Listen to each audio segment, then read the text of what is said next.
Before we begin, the name is placed on the top right side of the screen. The story begins as a man asks Riard Elhain to raise her head.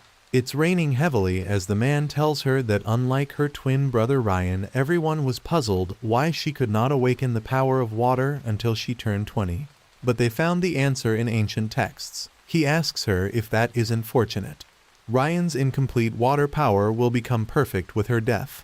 He asks her to not be sad, stating that the entire house of Elhain will forever remember her sacrifice. The only non-awakened member of the Elhain family is Riard Elhain. She's a disgrace and object of contempt. No matter how hard she tried, no one loved her. The man commands to begin the execution. They begin it as she ponders that she tried so hard to be loved. But it was all in vain. She wonders if she has another life. Just then the man and Ryan has an astonished look on their faces, as it turns out that she is awakening the power of water now. Everyone is shocked as the man questions what is going on. She thinks that if she has another life, then she will surely abandon them. Her eyes are closed as someone asks her to open them. She opens them and finds someone extending his hand towards her, asking her please. That is the moment she gasps and opens her eyes. It was a dream, and she thinks, where is she? She is aware that this room was burned down on the morning of the execution. This causes her to think if she's dreaming. She cannot help but wonder why she is unharmed. Right then her brother appears and asks her how is she feeling. She questions what is he doing here. He asks her what does she mean by asking what is he doing here, causing her to be startled. He tells her that of course he came to check up on her. He grabs her wrist and tells her that so that she knows because of her his schedule got completely messed up. He glares down at her and tells her she is such a nuisance. She seems a bit taken aback as she questions what. She notices his expression and those words, realizing that she remembers them. She remembers that 3 years ago, she jumped in to protect Ryan from an assassin. She got poisoned and collapsed for a while, causing all of Ryan's plan to come to a halt. She's aware that it is exactly the same as that day. She wonders if she has really gone back in time. She thinks if that is the case before she questions if he called her a nuisance. She takes her hand back and tells him that it goes the same for him. She asks him to not worry as she will never do anything so pointless again. He is shocked as he questions what does she mean by that. Right then someone steps in and asks Ryan to come out quickly. It is Ain as Ryan asks him what is going on. He responds that father has summoned the water awakeners and the spirit stone suddenly started to shine. He tells Ryan that he needs to go to check on the spirit stone. Ryan steps away, stating that they should talk while he go. Before they leave, Ain glares at Riard. She stares back before she thinks that the moment the execution was carried out, the spirit stone shattered into pieces. She felt some kind of energy being absorbed into her body. She thinks maybe she has awakened the power of water. She decides to give it a try if that is the case. She realizes that it worked. She wonders if this is a blessing or a curse, being aware that she cannot tell. But one thing is certain, that this time she will abandon the house of Elhain. She is determined as she thinks she will definitely do it. Someone asks the young master how is his eyes. He responds that he still cannot see anything. The man states that 2 days ago, during the assassination attempt, Elhain is convinced that Birch is behind it. He questions if they should try to lift the curse on him. He responds that he does not know that either. But the only one who can lift this curse are the water awakeners, so there's no choice. If they don't help it, they should at least gather some information on Elhain. He also tells the young master that it seems the imperial family had sent another gift.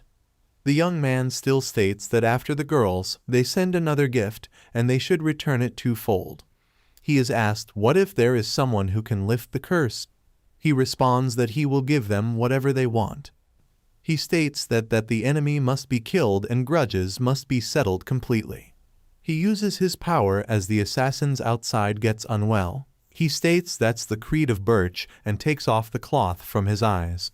As he reaches the house of Elhain, he is questions what brought him here. He responds that he has a request to make to Elhain. He mentions that if his visit is unwelcome, then he can tell him to leave now. He also shows an official letter of visitation. The letter of visitation is a formal protocol indicating that the visiting party will not harm the host family. It is drafted by the intemperate and the imperial family, and those who visit with it cannot be turned away lightly. This dude thinks that he is deceiving him. They must ask them why is he having such a strange expression, his rights and states. It is as if he's afraid of the power of the Birch family. His duke asks him to tell him what he wants. He mentions that his eyes has gone completely blind, that even the saint could not heal this curse. So if there is a water awakener who can break their curse, he would like to ask for their help. He is told that it must be quite inconvenient. But if it is a curse that's severe, the person lifting it might lose their life. So it is a heavy burden. So it is better to leave it to their choice rather than forcing them. He asks him to wait for a volunteer to appear within a month. He responds all right and agrees to wait for a volunteer for a month. He leaves as he is asked if Elhaim said that they would lift the curse. He responds that they did not, just as he had expected.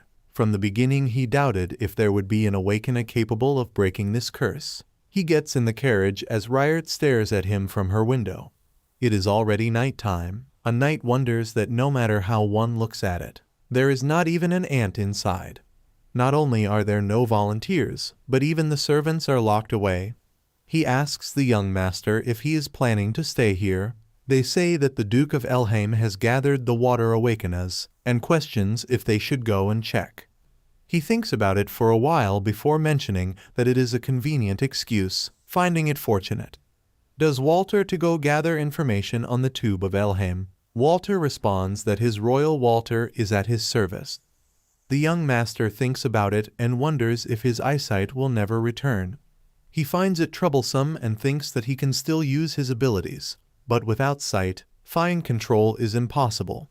In the worst case, he might not be able to use his abilities at all. He suddenly hears something and wonders if there's an intruder. He states that he cannot stand uninvited guests at night as he stands up. He asks who is she, that she tells him that she is not an assassin, and she is definitely not a water awareness, and by the Duke of Elhaim. He suddenly becomes astonished as he realizes this scent is not the fishy smell of Elhaim's water. It is a refreshing fragrance.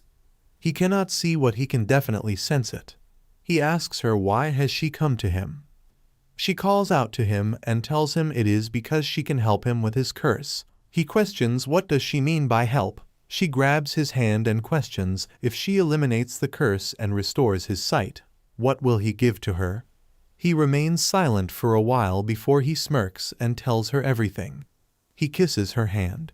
He repeats that he will give her everything. She tells him that first she would like to see the state of the curse. He tells her to do whatever she wants as he sits down, stating that there is no reason for him not to cooperate with someone who says that she can lift the curse. She tells him that she will then take off his blindfold. She tries taking it off before she states that the knot of the blindfold is tied tightly. He tells her that the escort knight tied it up so it would not come loose. He thinks that in fact he could have done it himself, but he does not really want to say it. Since he cannot say, he can feel the touch of her soft hand. He is even more sensitive right now, and it keeps stimulating his sense of smell. He can smell the scent of water from her. She takes it off as she looks at his eyes. She notices the curse and becomes astonished. She tells him that this is a black magic. It is a little different from a typical curse as it is surrounded by 7 veils, which becomes more severe as time passes. He asks her how does someone from Elhaim know that. He questions if Duke of Elhaim has an aversion to ancient dark magic. She tells him that she just happened to know. At the time when she could not give up the hope of being loved by them, she read forbidden books to help others without the power of water. She tells him that if he does not take action sooner then he could really lose his eyesight. She tells him that first she will release the seal at the top. She begins to work on it and uses her powers. She thinks that even though this is her first time using the power of water, it is moving according to her will. She thinks that this is her real ability. He wonders that this is such a powerful force flowing into the body. Or was there a water awakener this strong in Elheim? He wonders who on earth is she. She informs him that it is done before he states that his eyes feel a little better.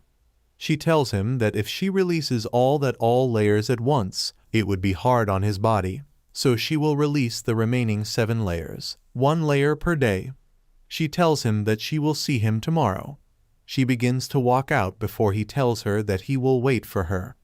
She becomes astonished as he tells her that he is not aware of her name, but he will see her tomorrow. He looks at the blindfold and thinks that he is thirsty. Meanwhile, in her past life, half of the territory of Elheim family was lost in war. The Duke of Elheim was cornered and confessed to her. He said that because they ignored and mocked his curse in the past. That is why the young master wants revenge on them, and with her that they could complete the ritual with Ryan and awaken the spirit stone. Then they can fight against him. However, the true owner of the energy stone her, and not Ryan. Ryan stepped in the room as she thinks that if the Duke knows this, he will never let her go. According to imperial law, minor nobles born into an awakened family are forced to belong to their family until they reach adulthood. After becoming an adult, they are free to choose their own residence, and she has to just hide this secret until she becomes an adult. She asks Ryan what is the matter. He responds that he came here to check if there are still any after effects from the poison and asks her how is her physical condition.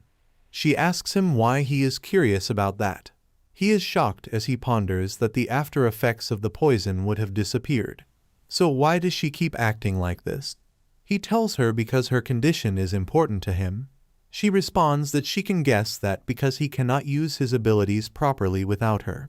He tells her that for the time being she can move around freely during the day. She must have been frustrated to stay in her room when she was not feeling well and states that is all for now.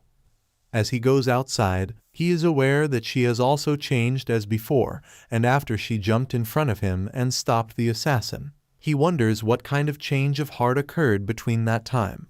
She always watched his facial expressions and tried to please him. He grits in frustration.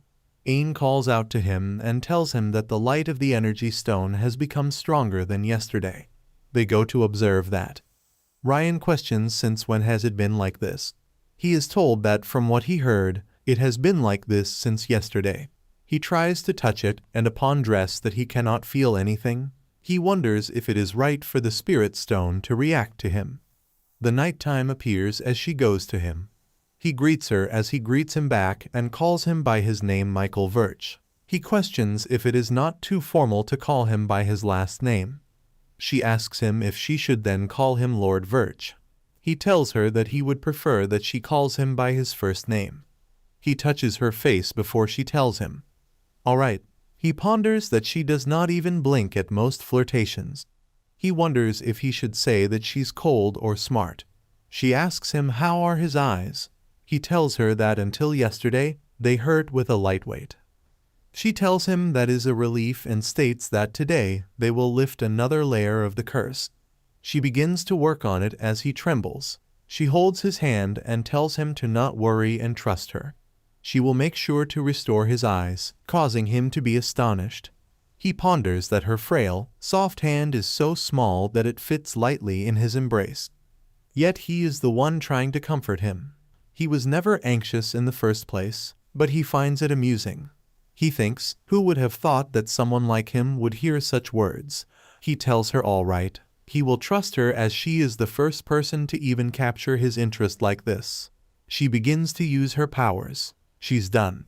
She tells him that it is over and asks him how is he feeling, questioning if it hurts. He tells her that he guesses it is all thanks to her care, and wonders that even if he were to experience it again, it feels like a strong power. But what captivates his interest is not just her ability. She tells him that she was worried he might be hurt, but she is glad that he is okay. He thinks that treating the infamous Vitch as if they were a vulnerable little one needing protection, he finds it endearing. He really wishes to see her with his own eyes. He wonders what expression she's wearing right now. She touches her hair and tells her that he will make sure to repeat this favor. He questions that when the curse is lifted, will he finally hear her name? She tells him that she thought he might have already investigated who she is. He kisses her hair and tells her that he has never done any investigation, and he has not even thought about uncovering her identity first from this side. He mentioned that the fact that such a powerful water manipulator like her has never been known to the world means that there must be a story about her that should not be known to the world. He states that he won't try to pry into anything unless she chooses to tell him. He asks her to please somebody. Tell him herself. She finds him really kind. She states that she will make sure to let him know before his eyes are completely healed. A new day begins, as she thinks that, as Ryan said, she's free to roam during the day. She should go to the library and look for books on water manipulation. She finds it truly fascinating that before regression, Michael was followed only by unfavorable rumors. But he turned out to be much more affectionate than she expected. She wonders if her regression could have affected him too. She thinks that it is fortunate for her that the likelihood of receiving help has increased. She goes to the library and thinks that it has been a while since she has been here.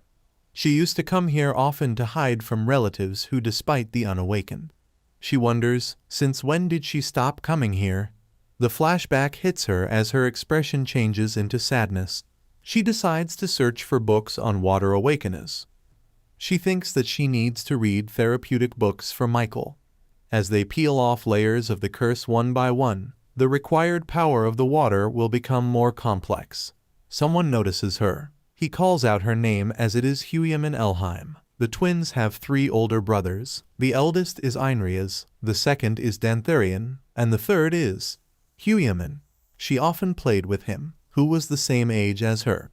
He was timid and loved books, and their relationship began to change. He asked her to check out some books. She told him that this is ancient forgotten knowledge and questions if this is not amazing. He began to start collecting forbidden books secretly from their father. At first she read the forbidden books along with him without knowing anything. But later she read them because she wanted to help their family, even without the power of water. However, the secret did not last long. They were found out. His duke was filled with anger as he questioned who brought these books into Elheim. Huyam became scared and told him that it was not him. His duke asked, "Then who was it?" He pointed towards Riot, telling him that it was her. He told the duke that those ancient books belonged to her. She was shocked as the duke clearly knew that she was not the culprit, and there was no way a young girl could have had the money and power to seek out and obtain a forbidden book. Even though he knew that, he still punished her. She would rather be bitten if anything, but the violence inflicted by the duke using his water abilities left her traumatized. After that incident, she did not maintain a close relationship with him. But when there's no other blood relatives around, he would often awkwardly strike upon conversations. He would ask how she has been or commenting on today's weather, just like how he's doing right now. He asks her how has she been. She calls out to him and questions what right does he have to breed her like this. He trembles and stares at her. Before regression, she was traumatized by the forbidden book incident. She used to feel fear towards him as well because of their former from the forbidden book incident. But now she feels completely indifferent. Know that he heard she collapsed due to poison, so he was worried. She passes by him and asks him if that is all. She does not have the time to deal with him right now. He tells her that he always wanted to apologize for the mistakes he made when he was young, and he's worried about her. That is why he's here. She tells him it is because he is worried about himself is not dead, as he wants to alleviate that guilt inside him and feel better. She questions if she is wrong. She tells him that he cannot stand the idea of becoming a bad person, and on that day he always wanted to remain as a good child in the Duke's eyes. He is putting the blame on her for that incident. He does not know how to respond to that, as she tells him that there is no need to apologize now. She has no intention of accepting it. He grabs her hands before she pulls it away. She tells him to continue living as such a good child. She calls him a hypocrite. It is the night time, as Michael questions, so the results of the investigation, spanning several days, is that the spirit stone in Elheim awakens. He questions if this is the only one. He is told yes, that is correct. Michael asks for the evidence. Walter questions that how can he provide evidence when this is what he saw and heard. He was on the verge of that several times just to figure this out. Walter is aware that although he said that there is no way this kind of appeal will work on the young master, surely immediately he knows he will tell him to conduct an investigation again. But to his surprise, Michael tells him that it cannot be helped. Walter is shocked. Michael tells him that he has worked hard and regarding the spirit stone, he will probably ask Father about it in the letter. Walter thinks if he's finally going crazy after losing his sight to a curse. Michael seems to be in a happy mood as Walter asks him if he's feeling happy perhaps. He responds, "Yes, it has been a day, so it is time to come back." He wonders if he is perhaps talking about the awakened one who came to lift the curse. He wonders if this is the reason why he seems to be in a particularly good mood these days. She decides to leave, taking the letters almost midnight, and tells him that he will go and send the report to the master now. He is waiting for her for a while before he stands up and tells that it has been unusually peaceful and quiet for the past few days. Some assassins appear holding daggers. He's aware that Elheim would not engage in such an obvious trick, and those who cursed him must have sent them. Michael takes out a dagger and tells them that a single dagger is more than enough for the likes of them. He wonders that using his abilities would make it easier, but it is clear that he would be pursued by Elheim. He is also aware that if he uses a gun, the sun will echo throughout the entire mansion. He thinks that he should handle this as quietly as possible. The assassin attacks him before he dodges it. He wonders what could possibly be the mastermind's purpose in sending these guys. He thinks that Elheim defenses are certainly not lax. Yet despite that, they manage to sneak in here. And it wonders if their intention is to drive a wedge between Elheim and Virch. He hears a voice as she calls on to him from behind. He tells her that she has come at a bad time and apologizes to her, but asks her to please wait outside for a moment and that he's cleaning up right now. He then realizes that their movements have stopped and thinks if it could be. As he notices that she is using her powers, she asks him if he's all right. He responds that he's fine, but he remembers telling her to wait outside. The assassin trembles as she tells him that he might be in danger. She notices his face and touches it, telling him that it looks like his cheek got hurt. She tells him that once the situation is sorted out, she will take care of the treatment. He wonders that even amidst the stench of blood, to think that she only wants to focus on treating and protecting him. Her actions always exceeds his expectations, and it confuses his mind as he blushes.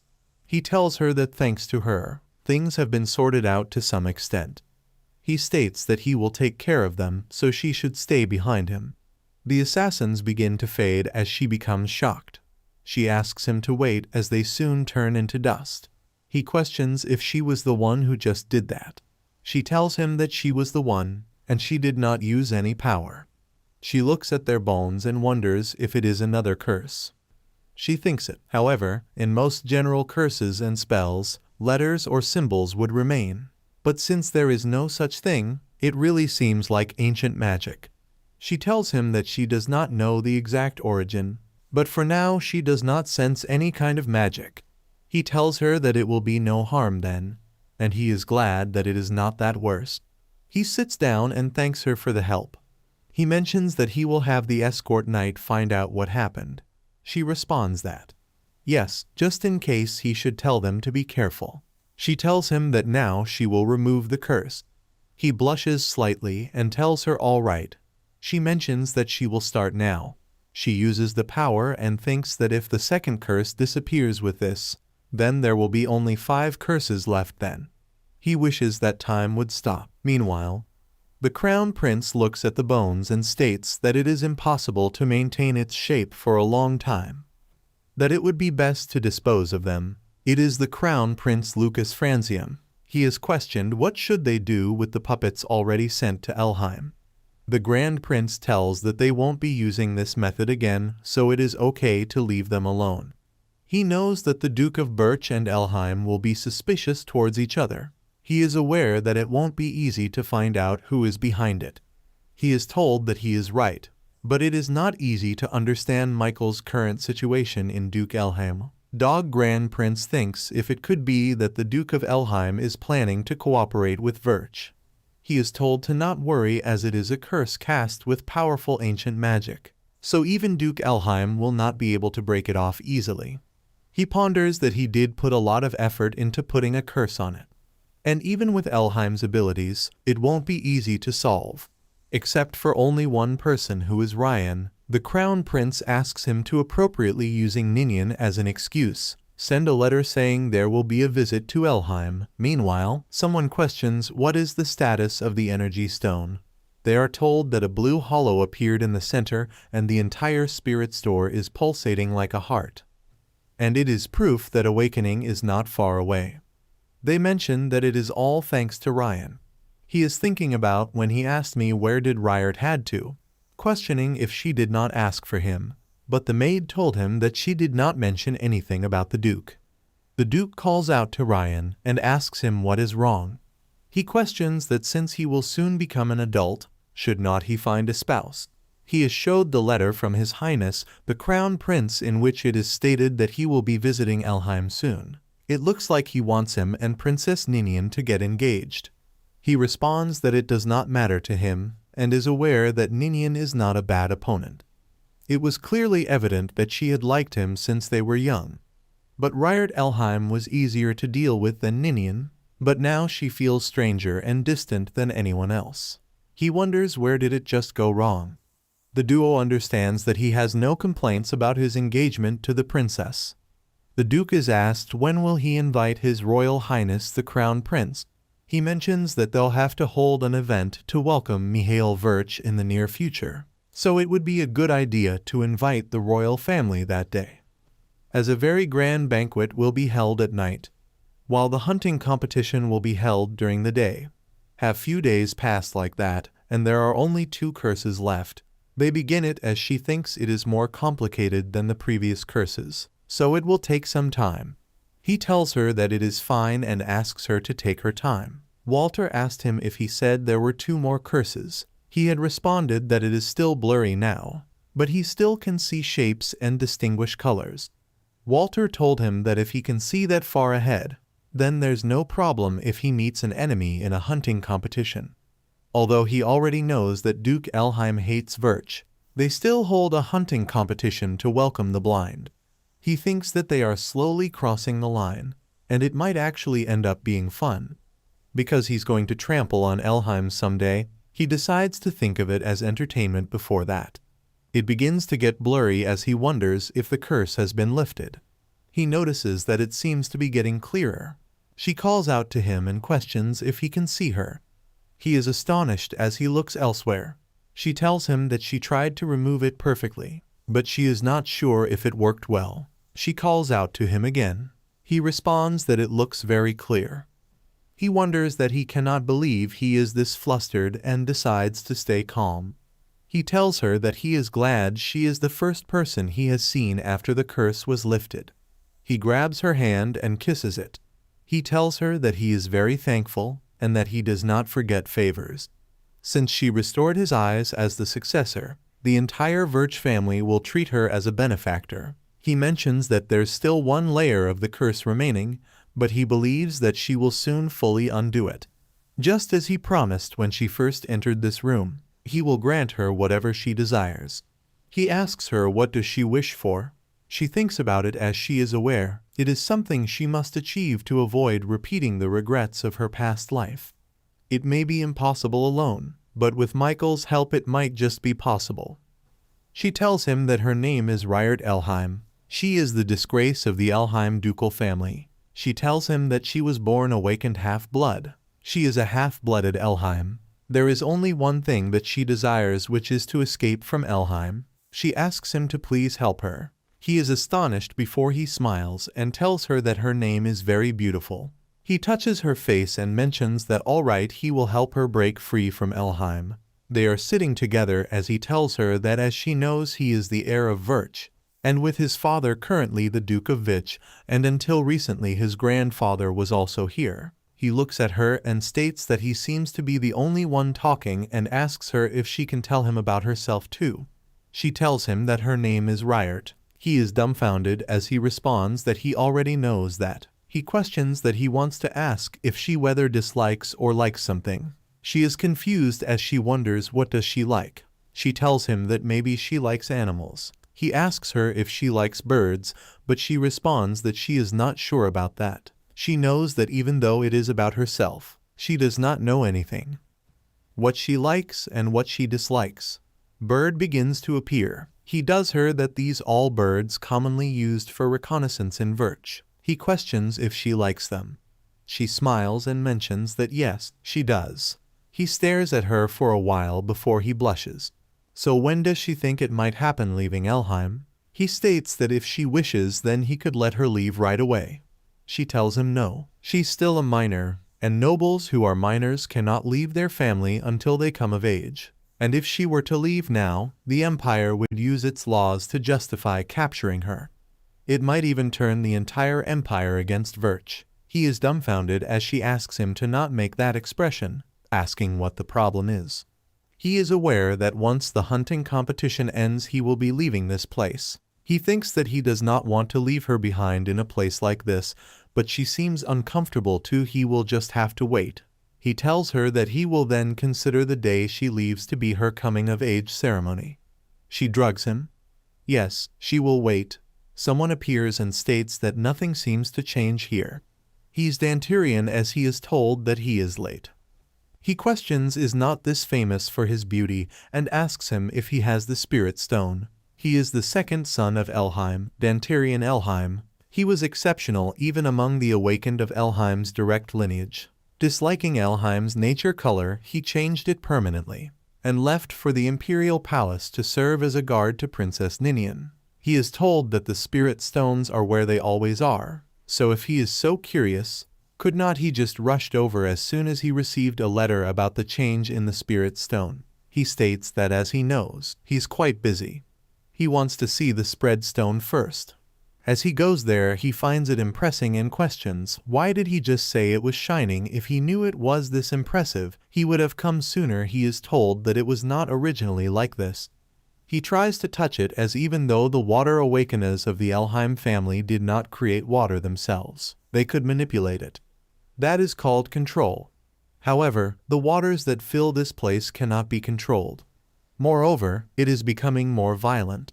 They are shocked, questioning what on earth is happening. Just then a light emits and someone appears, questioning who are they.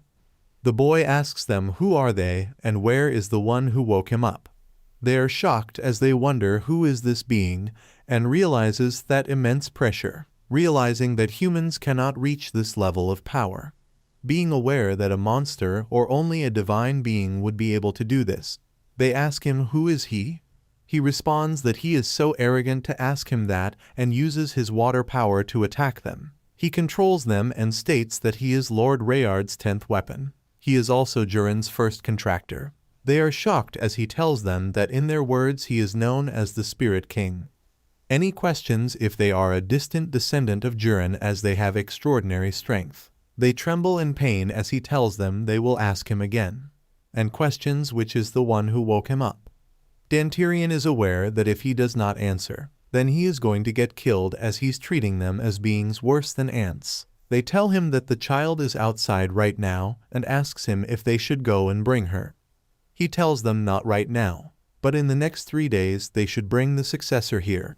He disappears. Dantirian mentions that it seems like he fell asleep again. He's aware that 3 days later would be the day after the hunting competition and banquet would be ended. They decide to quickly teleport the spirit stone to his father. The door is unable to be opened as his duke calls them idiots and questions. Could not one of them stay outside? He responds if he knows what will happen to them if they were alone with the Spirit King. They would have been eaten. The duke tells them that if they are too scared, before his son tells him that the Spirit King told them to bring the heir to Durin and come back in 3 days. He states that if they come with Ryan tomorrow, the door will definitely be open. With that guy, Ryan has not been seen lately, so they wonder where is he and what is he doing. That Iran has been particularly attached to Ryert these days. He said he would invite that kid to this hunting competition as well and questions if they should stop her from coming even now. But his Duke states that if Ryan wants her to come, then they should respect that. It is more important than anything else to hide the facts about the Spirit King in particular. They must never let it fall into the ears of those Virch. It is the day of the hunting competition. Michael appears and notices Ryan holding Ryert's hand. He glares at them and wonders that he does not like it. Asked how is he feeling today, he responds that he is feeling good and mentions that it looks like it will be a fun hunt. The Duke tells him to enjoy it comfortably. He responds all right as he wonders there is only one layer of curse left, and the curse on his eyes has almost been lifted, so there is no problem with seeing at all.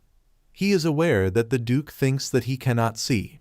That means he probably thinks that he's just standing here like a scarecrow and watching. It is not difficult to get his way.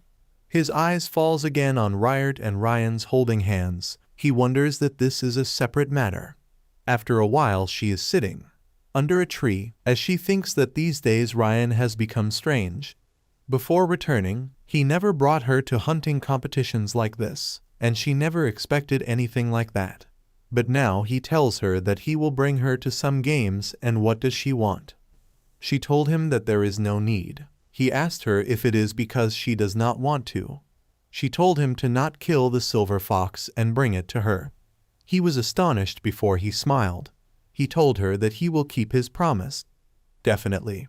She knows that she intentionally talked about the silver fox, which is difficult to catch, causing her to think what on earth is he even planning. Before the regression she had hoped for a situation like this, but now it is just annoying.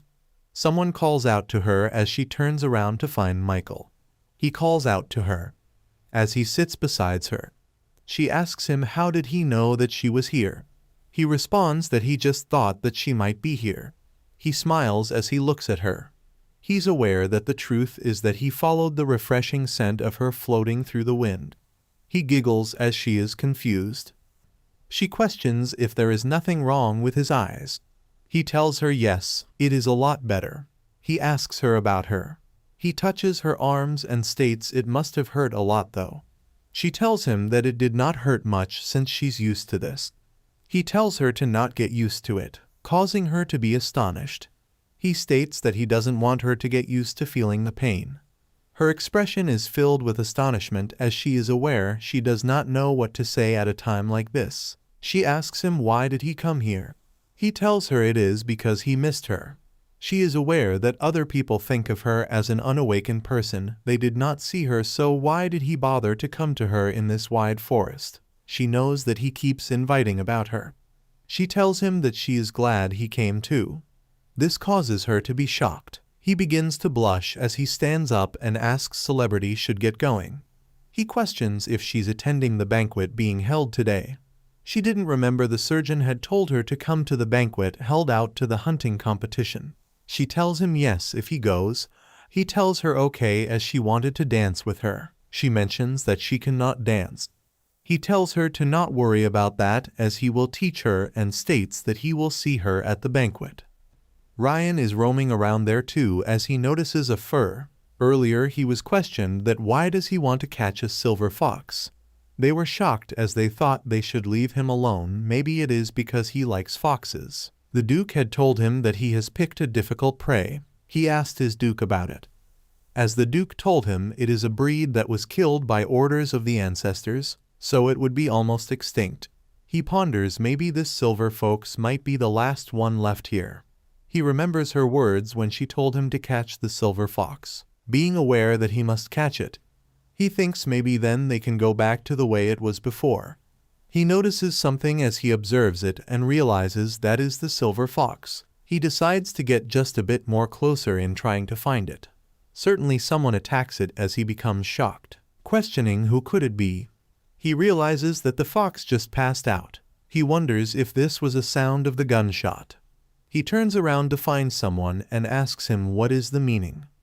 It is Michael as he asks what is going on. He tells Ryan that he can see, and it seems like his hunting skills are less than his who is blinded by the curse. He does him next time he should please catch it sooner to him again. He passes by him stating it is something that asks to be stolen. Meanwhile, in her room Ryard realizes that she did not even open the dress Ryan gave her for the banquet. She is aware that in her past life she has never won a banquet dress, and so many things have changed since the regression, the imperial family's visit, and the banquet. These things did not originally happen, so she wonders why did the future change. She opens the box to see the dress and finds it beautiful, thinking if she would have enjoyed this if she was an ordinary princess. She looks at herself in the mirror and thinks that with this uncut hair, the old gray dress, and the young face from 3 years ago, it sounds ridiculous, and if it were before, she would not have any regrets about life. However, now for her, she will write about her own future. In the evening after the hunting competition, steps out of the carriage and calls out to the young master, telling him it has been a long time. He greets her too, and thanks the crown prince for the visit. It seems to be Ninian in the banquet. She is clinging on to him. They notices the princess and realizes that she did not even greet them and just went straight to Ryan. The princess tells Dantirian that the behavior does not really suit him as he responds yes, he is aware of that. The Duke thanks him for the visit. He tells him that he received his gift last time. He also questions of water hunting competition earlier today. He is told that it ended good. The crown prince thinks that it is clear from his expressions that something is wrong and wonders what happened. He didn't think the water and wonders where is Michael. He notices him standing in the corner and thinks that the curse seems to be doing its work well. The princess asks the crown prince what is he thinking. He responds that he was just thinking that young master is too good to marry her. She blushes and asks him to be quiet. She tells the crown prince that Ryan seems to be a little bit upset today. She just asked if Ryard was not coming, and he did not look happy. She tells her brother that she looks pretty like him, so she wanted to get close to him. They are aware that is why the Duke hates her even more. Although she resembles him whom he cherishes the most among the heirs, yet she is incompetent. They don't even understand why she's still so disliked. Everyone becomes shocked as they think that advise everyone so noisy. She notices them looking towards the stair as Ryard steps down. Everyone as Duke is shocked to see her. They notices their mother resembles in her. She apologizes for being late. The princess also notices that she looks so different that she did not recognize her. They are aware that it is the first time they have seen her in such a dress, and plus that poised and composed demeanor without any dere. She is truly looking like a perfect noble lady. Even after being treated badly, she always chased after the affection of the family. You disappointed even more cowardly. Because it was ridiculous for her to expect to be able to enter the family's midst. He would ask her to not follow him. He steps towards her as she glares at him, and he wonders why she looking at him with such cold eyes now. He extends his hands towards her and asks for her dance before he is interrupted by Michael, who questions if she would like to dance with him. He remembers his words earlier when he stated that he would make sure to take her quickly next time, and he would not be able to take it away from him again. She tells him of course, and she would love to dance with him wholeheartedly. Ryan stands there looking at them stepping away. As the song plays, she asks him if he likes this song.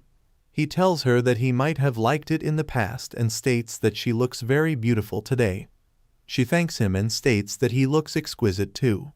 Her attention turns towards the crown prince, who is staring at them. She knows that before she regressed, the royal family even meddled in ancient powers and portions. The assassins entered the banquet and Michael lost his eyesight due to a curse, Asian magic that turned into dust. And all of those are ancient powers that cannot be used unless the person is from the royal family. She wonders if that means that the royal family is behind everything. She thinks if today's royal visit is to make sure that Michael's skirts is intact. She questions if it is okay for Michael to publicly dance like this. She tells him where the mastermind who cursed his eyes is at the banquet. He smirks as she ponders that she was thinking of explaining it more clearly if it became tighter, but he has already figured it out. He tells her that it does not matter, and she firmly believes that he won't see ahead over there. More importantly, he tells her that when she comes of age, she should come to Vich with him. He hopes that she would accompany him. Ryan is staring at them as he clenches his fist and thinks that she must never leave Elheim, and when he takes his place as Duke after coming of age, he can keep her bound to Elheim forever. The princess expresses that her feet hurt. She asks Ryan to stop dancing, and that they should go inside now. She notices the Duke and the Crown Prince, stating that they must be discussing their engagement, right? She asks him if he is excited about it. The Crown Prince asks his Duke if they should send the engagement documents conventionally. The Duke accepts as long as the Crown Prince can, but they are interrupted by Ryan, who rejects the idea. His Duke and Crown Prince's attention turns towards him. Ryan expresses his desire of having something to say briefly. His Duke grits in frustration. The princess also becomes nervous. The Duke tries to stop him, but Ryan mentions that the engagement will take place after the coming-of-age ceremony. The Crown Prince smirks before he states that he understands his intentions, as engagements during minority are unstable. The Crown Prince states that the youngest son of the Duke is truly a serious and cautious person. The Duke mentions that Ryan cares so much about the princess. The princess holds on to his arm and thanks him for thinking of her to that extent. He looks at her, realizing that it was not a concern for the princess, but thinks that it is not that bad to let misunderstandings persist. He is aware that there is a reason to hold the coming-of-age ceremony quickly. Elheim is strictly governed by water abilities. Currently the strongest awakened one is him, so when he comes of age he will become the successor of Duke Elheim. And just like that he can exercise authority to keep Riart from going anywhere. Meanwhile, Riart is checking a room as she thinks that it has been a while here too. This is where she used to be disciplined by the Duke. Memories stumbles upon her as she remembers him slapping her. Back in the present, his Duke opens the door. He calls out to her and tells her that she danced with Virch at the banquet yesterday. She turns around as she is asked if she has any excuses for that. She asks him if she needs an excuse. She questions what is the problem with dancing with Virch. He stares at her with an unsettled look. He notices that something has changed in her, realizing that she always used to be withdrawn. He thinks that even if she does, that it's probably just a new ploy to attract attention. He points at her, shouting if she thinks that she can rebel because she knows he hates Virch. He tells her to not make the mistake of thinking that he will give her less attention. He tells her that she is not an Elheim, so he has no intention of treating her as his daughter. She is silent for a while before she tells him that is fine, as she does not consider him as her father either. This causes him to flinch. She knows that is not something that he can say, as more than anything she wanted to belong to Elheim, yet he never treated her as one. He asks her if she is aware of what she is saying right now. She responds that she is aware of that. She reminds him that just like he has mentioned that several times, she is not a person of Elheim. She states that it's contradictory to say that she must keep Virch away, questioning that following Elheim's duty isn't it. He is totally shocked before he grits in frustration. He questions if she knows what this room is despite that. She is aware that every time she came to the discipline room, she heard it so much that her ears hurt, so there is no way she would not know. It's the music room of the Duchess, the place she loved the most before she died. He would tell her that her mother died because of her. She died because Riart was born as non-existent. She heard that the Duchess was already weakened after giving birth to 3 sons, but she held on to her and Ryan until her last breath. After Ryan's death, she left the world. She asks him if it's her mother's last, while asking him to take revenge on the one who killed her. She passes by him, stating that if he does not have anything else to say, then she shuts the room's door closed as he stands inside. He remembers the Duchess's words when she called Riart her pretty daughter, and how she loves her because she is her child. His Duke slams his fist on the piano in anger. He thinks that she died because she gave birth to Riart, a non-existent, so that child can never become an Elheim. He glares and ponders that Riart will never become an awakened one. It's the night time. Riart lifts the last curse too, telling him it's all done. He thanks her and tells her that today she does not seem to be feeling well. He questions what happened. She responds that she went to the discipline room for a while this afternoon. He thinks about it as he observes her, noticing that there are no visible wounds. He thinks that fortunately she was not subjected to violence, right? He smiles, being aware that if he asks about details she will probably feel uncomfortable. He tells her that it must have been tough at the banquet and asks her if she is okay. He states that if she is tired then she can lean on him. She stares at him silently, causing him to think if she is ignoring him again. She decides to lean on him, making him stunned. She expresses that she told Duel Elheim that she does not consider him as family. She questions if it was the right thing to do. He is surprised that Riot decided to open up about her true feelings first. He tells her if that is the case then she has done well. He states that she does not need to try to impress someone who does not respect her. She tells him that if it had not been for that reason then she would have been trapped there for life in that mountain cabin. She feels like perhaps it would have been better living alone there. She knows that it was very difficult for her. Despite unjust punishment, outbursts, indifference and ridicule, still she always tried because she wanted to be loved as part of the family. Even if she was used, she wanted to be a member of a family.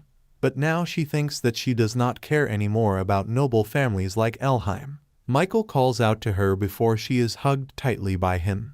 She calls out to him as he tells her that he will definitely help her get away from Elheim. She decides to trust him and hugs him back.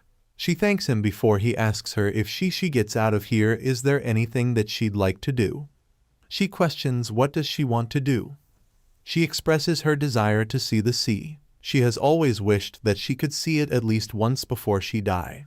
He pulls her cheeks and asks her if she foolish to only want that. He tells her that she will see it, promising on the name of Virch that on the day she comes of age he will definitely come to take her away. Meanwhile, it is stated that finally today is the day decreed by the Spirit King, and that Ain should open the door and see in. Ain opens the door as they step in. His Duke thinks that when he first heard that the Spirit King had awakened he could not even guess how powerful he was. He is aware that the overwhelming power of this water confirms that he is the Spirit King. Ain gets down, stating that he has brought the true owner of the Spirit Stone that he wants. The Spirit King takes a look at Ryan and questions if he is the reason they woke him up for. Everyone flinches as the Spirit King begins to get frustrated, with a terrifying look. He states that they're talking nonsense, and that Ryan is fake. It's raining heavily. The Spirit King mentions that the one who awakened him is not him. Ryan is shocked. The Spirit King questions, how dare they bring a fake one and deceive him? He tells them that he will kill all of them. The Duke flinches and tells him that they have no idea what he is saying.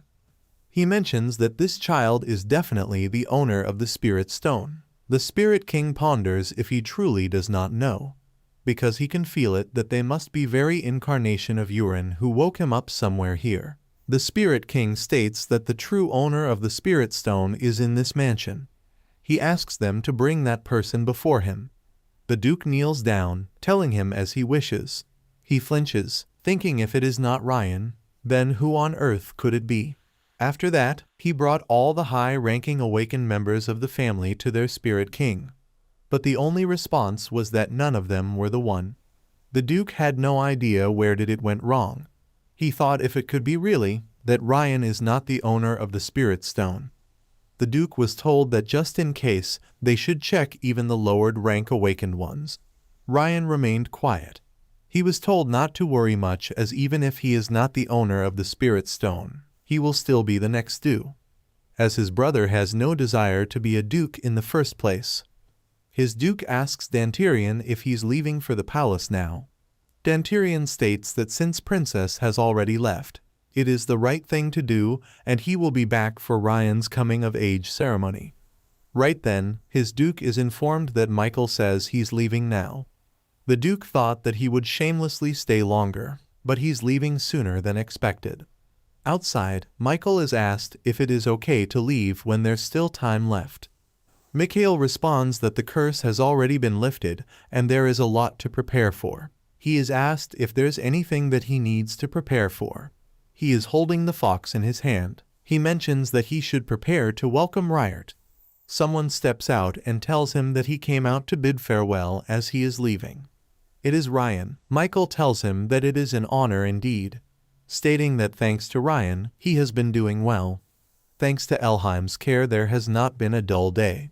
Ryan looks at the fox and questions if he is taking it with him. He responds that of course he is taking it with him, as he will definitely take what is his back with him. He steps in the carriage and tells Ryan that he will see him again later. Ryan tells him that he does not think he will ever see him again. Neither him nor his sister. Michael knows that Elheim will definitely see him again. It has been a few months since Michael left. Since then, nothing special has happened. To put it bluntly, Ryan moved her room here. A room fit for a noble woman. She wonders what other changes there are. Stepped in the room as she asks him why is he here. He questions if he needs a reason to come to his only sister's room. She remains quiet as he tells her that they're coming of age. Ceremony is soon, and he asks her does not she want something for it. She tells him that it is her coming of age ceremony, so why would he like to know what she wants? He questions cannot choose top, staring out the window like someone about to leave soon. It makes him feel uneasy every time she does that. She does not respond to him before he questions if she wants to leave Elheim. He does have. It is too bad because it won't happen. He mentions that even if she dies, she'll be dying within Elheim. This causes her to flinch. She clenches her fist and remembers Michael's words that he will definitely help her escape from Elheim. She ponders statistical Ryan is wrong as she will never repeat the same life twice. Meanwhile, the princess is looking for Dantirian. She questions where is he, thinking, where did he go again? He calls out to her, asking if she is looking for him. She shouts at him, telling him that she told him not to hide his appearance using his abilities without saying anything. She asks him where on earth did he disappear this time. He asks her how can she say such harsh words, telling her that he is just here to assist her without causing any disturbance like the air. She tells him that he is just talking nonsense again. He notices the crown prince talking to someone else as that woman looks at him. The princess talks about the new maid who just came in today. Dantirian again disappears using his abilities. She's tired of him as she wonders where did he suddenly go. Meanwhile, the crown prince is informed that Master Ryan's coming-of-age ceremony is approaching soon. The crown prince asks if it was in 3 days. He's aware that princess will be pleased to hear about it. They reach a place. The woman seems a bit hesitant. The crown prince asks her to pay close attention, as this is none other than the half-blooded spirit king that has been passed down to generations in the royal family. The crown prince states that it is truly beautiful. He mentions that he wants to create the ideal spirit king and make all of its power his. A true spirit king that won't be swayed by some awakener in order to establish through imperial power.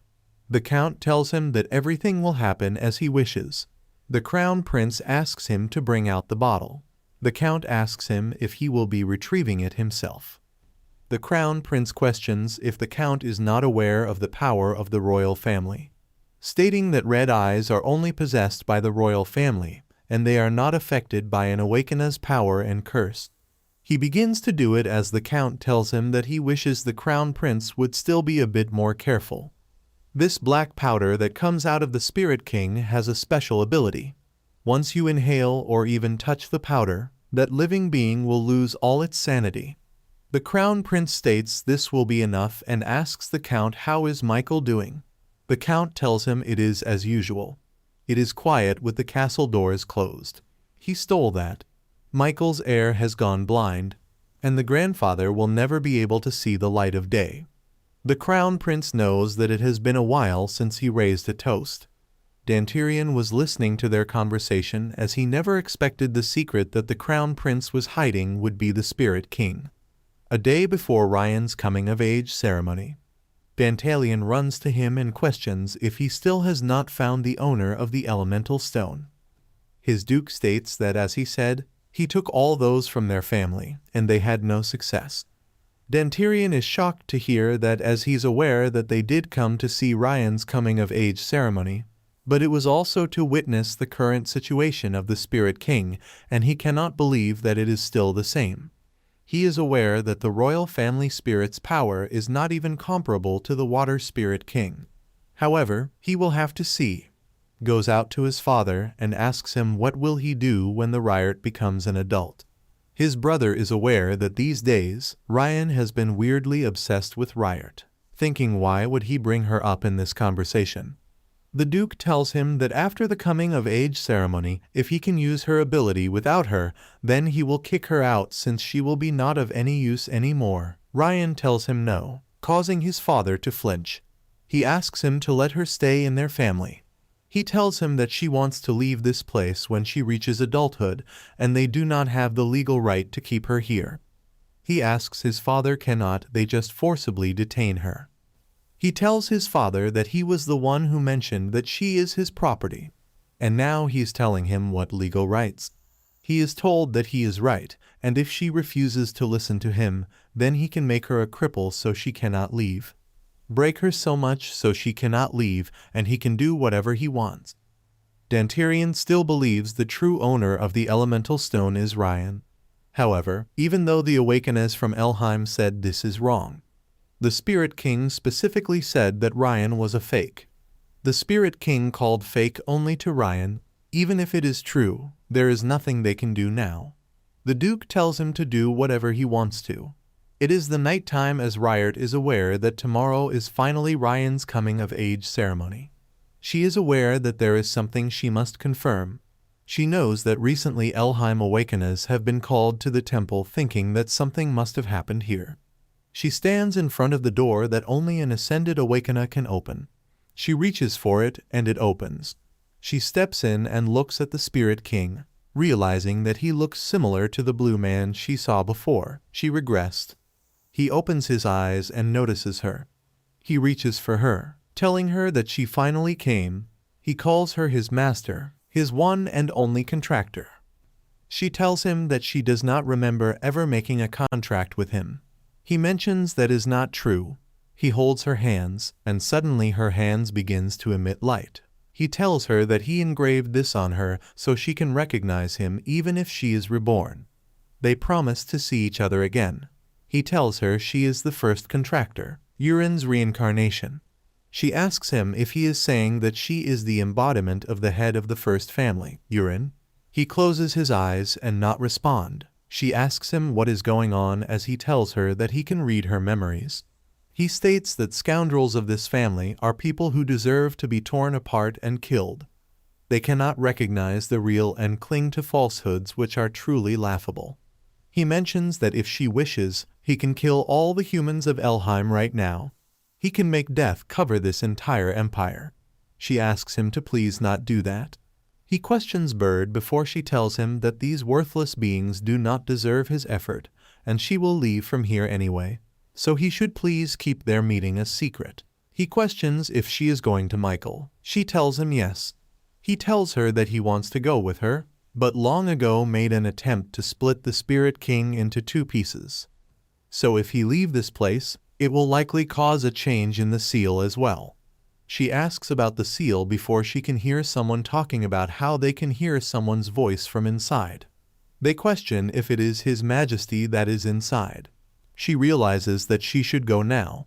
He tells her that when the time is right, he wants to tell her more than this, and he cannot be with her now, but he wishes her happiness, asking her to make sure to be happy.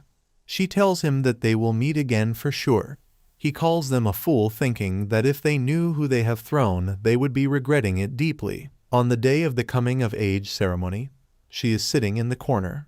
The question if she will also appear today. He responds of course she will, as they are twins, and his coming-of-age ceremony is also her coming-of-age ceremony. He is asked if he has to go this far as she's not a criminal yet she's under surveillance. Ryan mentions that he continues to think about this nonsense. He is told that it is a bit too much as an awakened individual who has come of age cannot be restrained by their line age alone. And within the family before he's interrupted by Ryan, who gives him a glare, telling him that is funny. He calls out to H. Wyman, questioning since when does he consider her a family member. He apologizes to Ryan in fear, telling him that he is right. He decides to leave now. Ryan stares at her, thinking that this is where she belongs, a place trapped in shadows and like a shadow itself, looking at others as if longing for the light. The princess calls out to him and congratulates him on reaching adulthood. He blushes slightly and thanks her. She thinks that since he has already held his coming-of-age ceremony, does this mean that they can hold the engagement ceremony soon? He's talking to the princess, but his eyes are on Ryert. She's aware that she is constantly monitored, and they use the guards to monitor her under the guise of protection. She remembers when Michael told her that he will indeed get her out of Elheim. She wonders if he can really help her. The Duke is laughing aloud with people. Right then, the attendant calls out to him. His Duke asks him what is going on. He responds that an uninvited carriage has appeared, and he thinks it is Michael, causing his Duke to flinch. Michael steps in. He states that luckily the ceremony is not over yet, mentioning that he must have been late. He is not covering his eyes with a cloth. Both the princess and the Ryan are stunned to see him. Ryan notices that the eye patch is gone. He wonders, could it be that the curse has been lifted from him? The Duke points at Michael and shouts at him, questioning how dare he invade Elheim, stating that he will be held accountable for this. Michael responds that he is only here to retrieve what he left behind. Ryan asks him what is he that he left behind. Michael then looks at Ryert. He extends his hand towards her and tells her that he has come to fulfill his promise. He asks her to come with him to Verch. She is shocked as she stares at him. He apologizes to her for the delay. He steps towards her and tells her that they should go now. Right then, Ryan asks him to not touch her. Ryan begins to use his powers. He questions who does he think he is to take her away, questioning how dare Michael touches what belongs to him. He tells Michael that he will kill him. He attacks Michael with his powers, but his powers are suppressed by another power, causing people to wonder who is this with such power. Ryan finds it impossible. It is Ryert. She tells everyone that it would be good if everyone would stop at this point. Ryan flinches as Michael laughs. She steps away before Michael grabs her hand and asks her where is she going. She does seem that she has something to do before she go to Verch. She lets go of his hand and steps towards his Duke. His Duke asks her what is that power she just displayed. She calls out to him and tells him that today she is officially severing all ties with the Elheim family. She tells him that after coming of age, Elheim will no longer have any authority over her. 421 years. All this time she has been trapped in hell, but she knows not anymore. Everyone is shocked to see her power, wondering what is going on. She ponders that she will no longer live as a substitute for someone else. She tells Michael that she's done now, and that they should go. He smiles, telling her of course as they both leave. She looks at him and ponders that now she can see the sea. Meanwhile, in the carriage, Michael ponders that the Elheim family was persistent until the end. He remembers that the Duke almost knelt down for her. He is aware that she is a treasure far greater than staying with those fools who do not realize her value. He curses Ryan and is aware that she is not an alternative to that person. She tells him that it is interesting. He looked at her as she states that she cannot believe she's actually outside Elheim Palace. She really cannot believe this. Michael grabs her attention and states that he will make her forget everything she experienced in the Elheim Duchy by his side. They have arrived as he thinks it is at the right time. He questions if she's ready. The carriage door is opened as she looks at it and becomes astonished, realizing this is the sea and finds it truly beautiful. She smiles, thinking that it is beautiful and free. It is the night time as she still stands near the sea, continuously looking at it. Michael tells her it is already night time and asks her if she happens to like the sea that much. She responds that she loves it. It is much wider and more beautiful than the sea she saw in fairy tales. She smiles and thanks him, expressing that she is glad she met him. He begins to blush. She asks him to take care of her when they go to Verch. She takes a step ahead as he does that too. She looks into him as he stares back. He tells her that he missed her so much while he was in Verch. She touches him and tells him that she missed him too. He grabs her hand and asks her to please stay together from now on. He puts her hand on his face and tells her that they should go to the sea together next time, and the time after that too. Meanwhile, Ryan is sitting on the floor. He wonders where did it go wrong. He knows that Guy was the problem from the beginning. He is referring to Michael, the heir of Virch. He thinks that he should have known when that person stole the silver fox. He thinks that Riart, who should have been tucked away in a corner when he asked her to dance, he should have chased him away. Someone approaches him as he looks up and finds his duke. His duke tells him that the coming-of-age ceremony, which should have been the biggest event for Elheim, ended like this. Everyone stands there with a worried look. The duke tells Ryan that he saw at the magic that she created, and he has never seen such powerful quarter magic before. Ryan stares at the duke before he turns around and asks Ryan to follow him. They decide to go to the Spirit King and ask him what on earth is happening in Elheim. He opens the door and steps in. He calls out to the Spirit King. The Spirit King mentions that it seems the successor of Urin has left and calls them foolish creatures. He calls them so foolish that he wants to tear them apart. The Duke flinches in fear and asks him to please grant them wisdom. The Duke asks him what does it mean to be the owner of the Spirit Stone. The Spirit King questions how did they interpret Urin's will. The Duke responds that one day the true master of the Spirit Stone will appear and awaken the Spirit Stone, and then will revive the family before the Spirit King tells them it is wrong. He states that he will teach them the true meaning of that will. During the time when the first head of the family was living Urin, the door to the Spirit Stone was open. The spirits freely roamed this land and interacted with humans. Humans who made contracts with the spirits received part of their abilities. And those people were called spirit masters.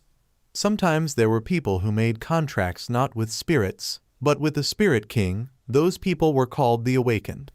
Humans and spirits maintained a fairly friendly relationship, until one Spirit King fell and the door to the spirit world was closed. Dantirian is shocked as he wonders is not that the being the Crown Prince is using in the underground palace. The Spirit King states that after that all the spirits returned and the door was closed. So it is natural that the Awakened could not use their powers. The reason there was still power left in the Elheim family was because of Urin, the first head of the family. Urin, whom they praised so much, was a half-wit, who could not become a spirit master even by the age of 17. Just like Riart, whom they persecuted so much. The Duke is shocked as he mentions no way. The Spirit King smirks and asks them how does it feel to have driven out the first head of the family whom they so highly regarded. He questions if they dared to call her a fake. He tells the Duke that the fake is the one standing next to him. The Spirit King points at Ryan and tells him that beyond being a fake, he is a chillingly ominous existence. He tells him that he is the one from the warm, the one that sucked the life force of his mother and were born. After being born, he lived well by sucking Riart's powers, and from now on, he will not be allowed any power. He clenches his fist. The Spirit King tells him that without Riart, he will not receive the power of water from him. The dude goes into great shock as he begins to laugh, but then comes back to his senses. Realizing this cannot be the case, he falls down on the ground and is aware that he must get Riart back. The carriage stops. Michael calls out to Riart, who is sleeping as her head is laid on his shoulders. He asks her to wake up as she slowly opens her eyes. He informs her that they have arrived. She looks outside of the window and ponders that this is the Virch Duchy. He gives her his hand and tells her to carefully get down from the carriage. He also tells her that there is one thing that he has not informed her yet. But before he can finish, someone states that he thought his throat would dry out from waiting. It is Michael's father, Carmen Virch. He welcomes her and addresses her as his guest. He seems really happy to see her as Michael tells her that father wanted to come out and greet her, and he apologizes to her as he did not tell her that earlier. She bows down and greets him. She thanks him for receiving her. Michael places his hand on her shoulder and tells her that she does not have to be so tense. His father agrees, stating that they are the ones who should be behaving well and they are the ones who should be expressing gratitude. He kisses her hand and thanks her for restoring the sight of Rish's only hair, mentioning that he heard his son was in a lot of trouble. She tells him that she has received a lot of help from Michael too. She looks at him as he smiles. His father seems pretty happy to see them this way. He then tells her that she has traveled a long way and she should come inside quickly, also informing her that he has prepared something special for her. She seems confused as she wonders what could be something that is prepared for her. She's sitting in the room as she finds it very luxurious, finding it understandable since it is the Duke's. She then begins to think if this room is prepared for her. He had told her that she will find out soon after entering the room. She wonders what does that mean. Someone knocks on the door and tells her that the master, Carmen, has sent her something. She invites the maid inside. The maid introduces herself as Merlin and states that she will serve her from now on. She didn't remember that in the previous life when Virgie attacked the royal family in Elheim. This is the Merlin who single-handedly took down hundreds of troops. She becomes aware of it, realizing that Oddfellow is definitely her. She wonders why did they assign someone with an assassin's background to her. Merlin mentions that she may be lacking for her lady, but asks her to please take care of her, stating that although she may not know much else, she's confident in keeping her safe. That is what the master desires, and he sent her to Riard. Riard tells Merlin that she is counting on her. Merlin tells her that first she will assist her in changing, as once she changes clothes she will be escorted to the garden where the masters are. In the garden, Michael is waiting for Riard. The Duke states that raising a child is useless. Michael responds that is how it is always. His father tells him that his answer is very cheeky. Michael hears the footsteps and turns around to find her already. She apologizes for being late.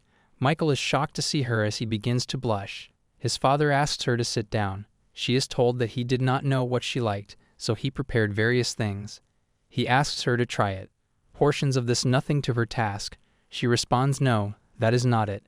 It is because they are all foods that she has never seen before, so she does not know how to eat them. This causes both of them to be taken aback. She asks Michael to tell her how to eat and she will try to follow. His heart breaks for her, but he still smiles and states she just needs to learn slowly and she should not worry as he will teach her one by one. He first tells her that this is a cake and it is sweet and fluffy. It is delicious. He gives her a bite. She eats it and tells him it is delicious. Both of them seem happy to see her eat. It is already the night time as she knows the tea time was enjoyable. Both the chocolate and cake were things she had never eaten before. They were all sweet and delicious. She did not realize how quickly the time passed right. Then she hears a voice causing her to be shocked. She turns around to find the hallway all empty. She wonders what was the sound. She wonders if she heard it wrong. Somehow she knows that she actually did hear it before she hears it once again. She realizes that this is not an illusion and she can definitely hear the sound of crying from somewhere. Merlin calls out to her and asks her if there's a problem as she looks pale. She responds that she heard the sound of a beast crying, and asks Merlin if she cannot hear the sound. Merlin responds that she cannot hear it, and moreover they do not keep beasts in their duchy. She questions if that is the case. Merlin asks her to go back to her room as it is very late. She decides to do it. She still continues to hear the sound. Meanwhile, his duke states that he is being troublesome. It is a protest letter. He knows that the nobles who sided with Elheim have taken away the most powerful awakener in history, so it is natural. He questions how should he take the crown prince's interference. The butler tells him that the crown prince desires the downfall of Virch, so it is understandable. He states that he is someone who would be willing to propose marriage to secure a writer of that caliber. The duke questions that the crown prince proposes to that girl, Riard. He finds it nonsense thinking that she, who could not even get proper treatment in the duchy, is now finally out in the world and seeing the light. They cannot possibly send her, who is no different from a benefactor to Virch, back to the pit of hell, can they? He tells the butler that there is no need to pass on such letters to him from now on. The butler responds that he will keep that in mind. He does the butler one more thing. Nevertheless, if there is someone who continues to send letters, then tell him that he will break his hands so he cannot send any more. The butler responds, all right. Riard is laying on her bed. She thinks that coming here feels like a dream. There are many things she would not have experienced if she had not come here, and she thinks that she understands what Merlin meant earlier. Merlin had told her that to her Virch is like a warm-hearted angel and benefactor altogether, stating that it would become such a place for her too. Merlin said that she lost her ordinary life when she was kidnapped by an assassination organization before coming here. If Virch had not eliminated that assassination group, she would have continued to live a harsh life. Merlin had told her that she would come to like this life too, and the ordinary days spent here. She thinks about it, realizing that Merlin was content with the simple, ordinary life. However, in her previous life, the Merlin she knew was a person filled with enough rage to even kill royalty. Thinking what could have caused such a change. If she could just find out the reason, she could prevent it from happening. something so significant that it drives the people of Verge family to lose their sanity. She hears a loud sound. She stands up and goes towards the window.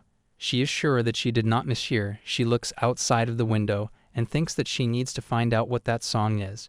She goes outside as one of the person notices her, questioning what brings her out here. It is a night, as she tells him that she could not sleep, so she thought she should take a walk. He responds that in that case, he will accompany her. She does it with this oak as he has to guard this place.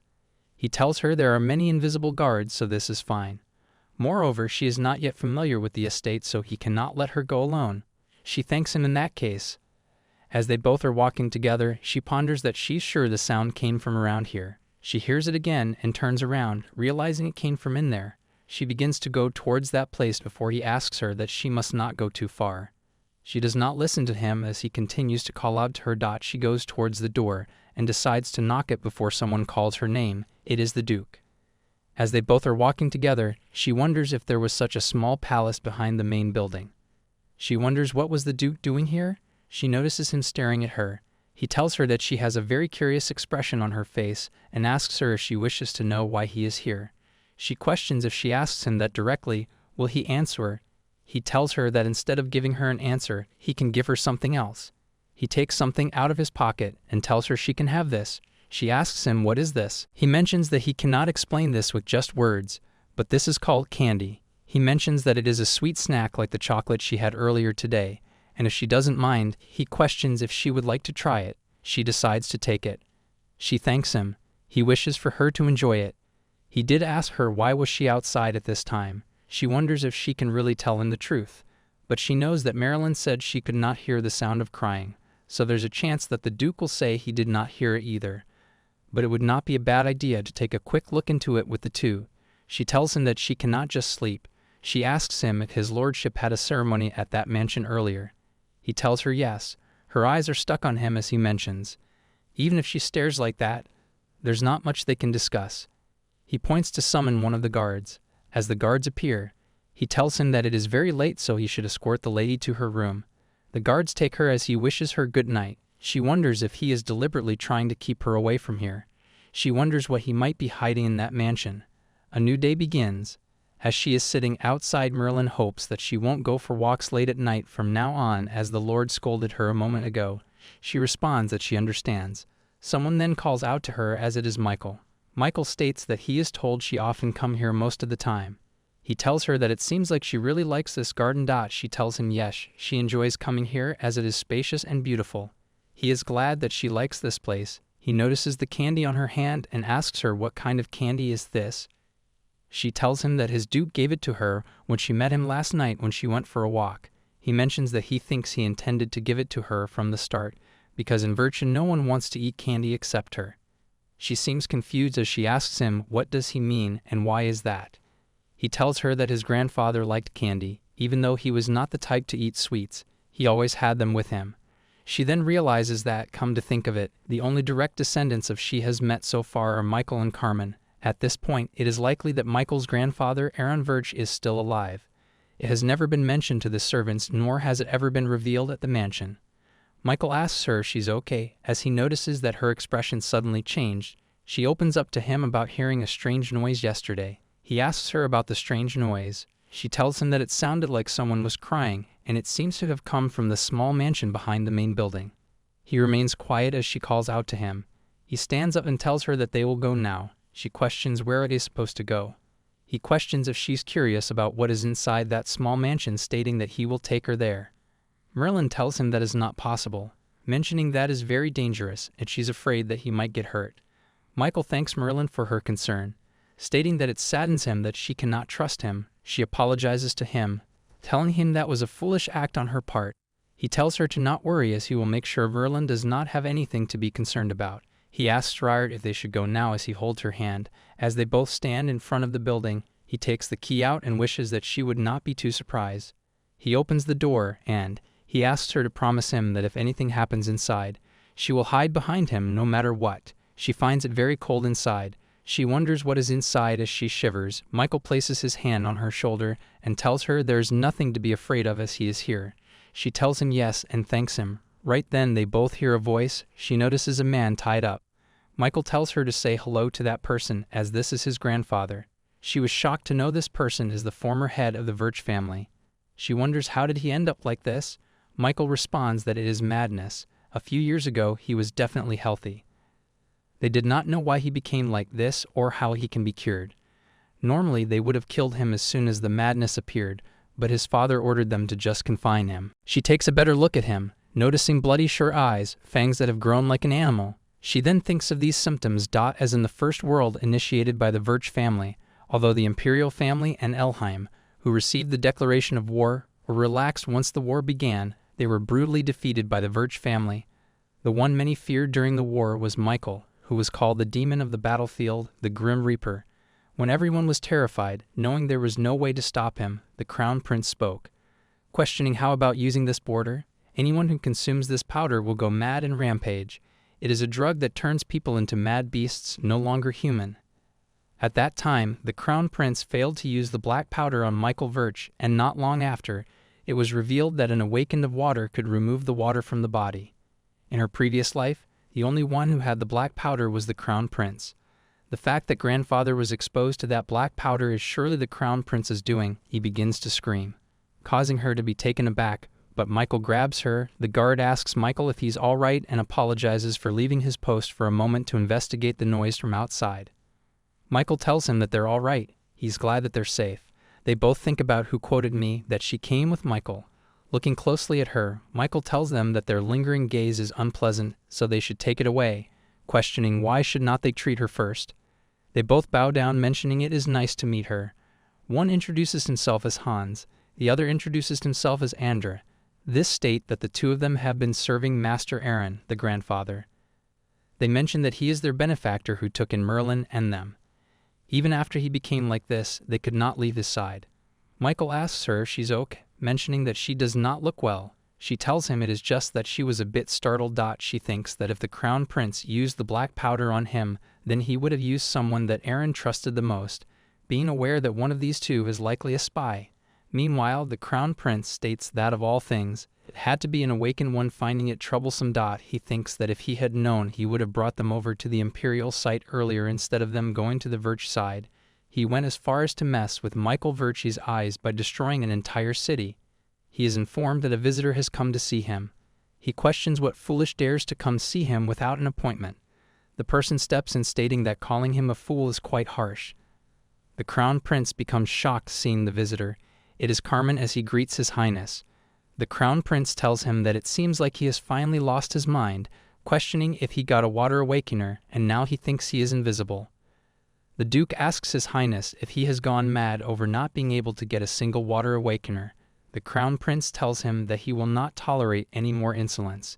The Duke states that if you keep sending that trashy letter demanding that child, he will no longer be patient either. The Duke shows the Crown Prince the hand of the person who wrote the letters, mentioning that next time it won't end with just crushing the hand of the one who sent the letter. He tells the Crown Prince to not force him to do something worse. The Crown Prince becomes angry, questioning if he is threatening him right now. The Duke Carmen questions, how could he dare to threaten His Highness? He is simply making a request. He tells His Highness that he hopes there will be no more letters sent to the Virch household from now on. He then leaves as the Crown Prince stays there. The Crown Prince calls out to the Count, stating that it seems like they need to teach that arrogant fellow a lesson, referring to Duke Carmen. He orders to transfuse his blood to Aaron Virch. Meanwhile, Merlin is clinging as Rarity is lost in thoughts. She thinks that Hans and Ander, whom she met yesterday, told her that they were all taken in by the Great Master, so it is only right that they stay by the Great Master's side until the end. She's aware that the grandfather would never have inhaled the black powder willingly. The person who could stay by his side without arousing any suspicion. That is the culprit, which is one of the three. Merlin calls out to her, telling her that since she returned from the small mansion yesterday, she has not looked well. She asks her if she had something on her mind. Riot responds that there is nothing. Merlin states that if there's anything she can do to help, then let her know. She thinks about it and asks Merlin if she can meet with the Duke Carmen right now. Meanwhile, his Duke goes to meet Aaron. He has a gun pointed towards him as he tells him that today he must kill him and return as he has put it off for far too long. However, he still cannot forget the face of his father when he was sane. He begins to tremble and realize this. It seems today is not the day. Someone steps in as he mentions today a little guest has come to visit. She goes to the Duke. She tells him that Merlin said she should not come in here, but she had something important to say, so she entered despite that. He tells her that Merlin must have had quite a hard time. As Merlin said, when he is in here, he does not let anyone in. He even sent Hans, and Andrew, who usually guards this place, away. She apologizes to him, but mentions that she had to tell him before it was too late. She tells him that she can cure this madness. He becomes shocked and asks her about it. She questions if he can trust her. He seems a bit hesitant before he states that he does trust their benefactor. She smiles and thanks, and she goes near the grandfather. He tells her it is too dangerous to cut too close, but she tells him it is okay. She uses her power, mentioning that there won't be any danger. She ponders that before returning, Elheim found out how to detoxify the black powder. If he forcibly breathes in the strong energy of the water awakener, his maniac will slowly be cured. He breathes in and loses conscious. She mentions that she added the energy of water so he will be okay for today. The Duke is shocked as he questions if it was really curable. He finds it amazing and asks her if she could explain how it happened. She tells him that these symptoms are symptoms of black powder poisoning. He asks about black powder as she mentions that if an ordinary person is poisoned by this border, he or she goes crazy and dies within a few hours. She knew a few of the awakened people lose their reason and turned into beasts. He asks her how does she know that. She tells him that she once read it in an ancient book, and only a strong water awakener can detoxify the black powder. She tells him that she will do her best to heal the former lord. He asks her if that means that they should let him get killed until then. But she tells him yes, and asks him to please keep this a secret from the others. He is shocked before he smiles, mentioning that she noticed it too. He tells her that among Andra, Hans, and Merlin, one of them is the one who poisoned his father. She tells him that is right, but she cannot specify who it is yet, and if a spy finds out, he could be in trouble. He mentions all right, they should do it like that. He tells her that she's the one who knows more about mania than him, so he will follow her will entirely. She thanks the dude, but he mentions that he cannot always be with her when she heals, and he cannot let her come here alone, so he will provide her with a trustworthy escort. The next day, she steps down as it is Michael who extends his hand towards her and asks her to carefully step down. She questions so he is the escort knight assigned by the Duke. He responds that something dangerous might happen, so he will watch over her and be by her side. As she goes to him, she asks Michael to stay back a little. He seems hesitant, but she tells him that she would be fine, and he should not worry. She steps towards Aaron. She takes something out. She puts it in his mouth and begins to use her power. He asks her how did she come up with this method. She tells him that he said that. The grandma likes candy. She knows that even if he is mentally unconscious due to mania, she thought his original instinct would remain. She knows that it seems like he becomes calmer while eating candy, that in the meantime she will heal him. She wishes for him to please just hold a little longer.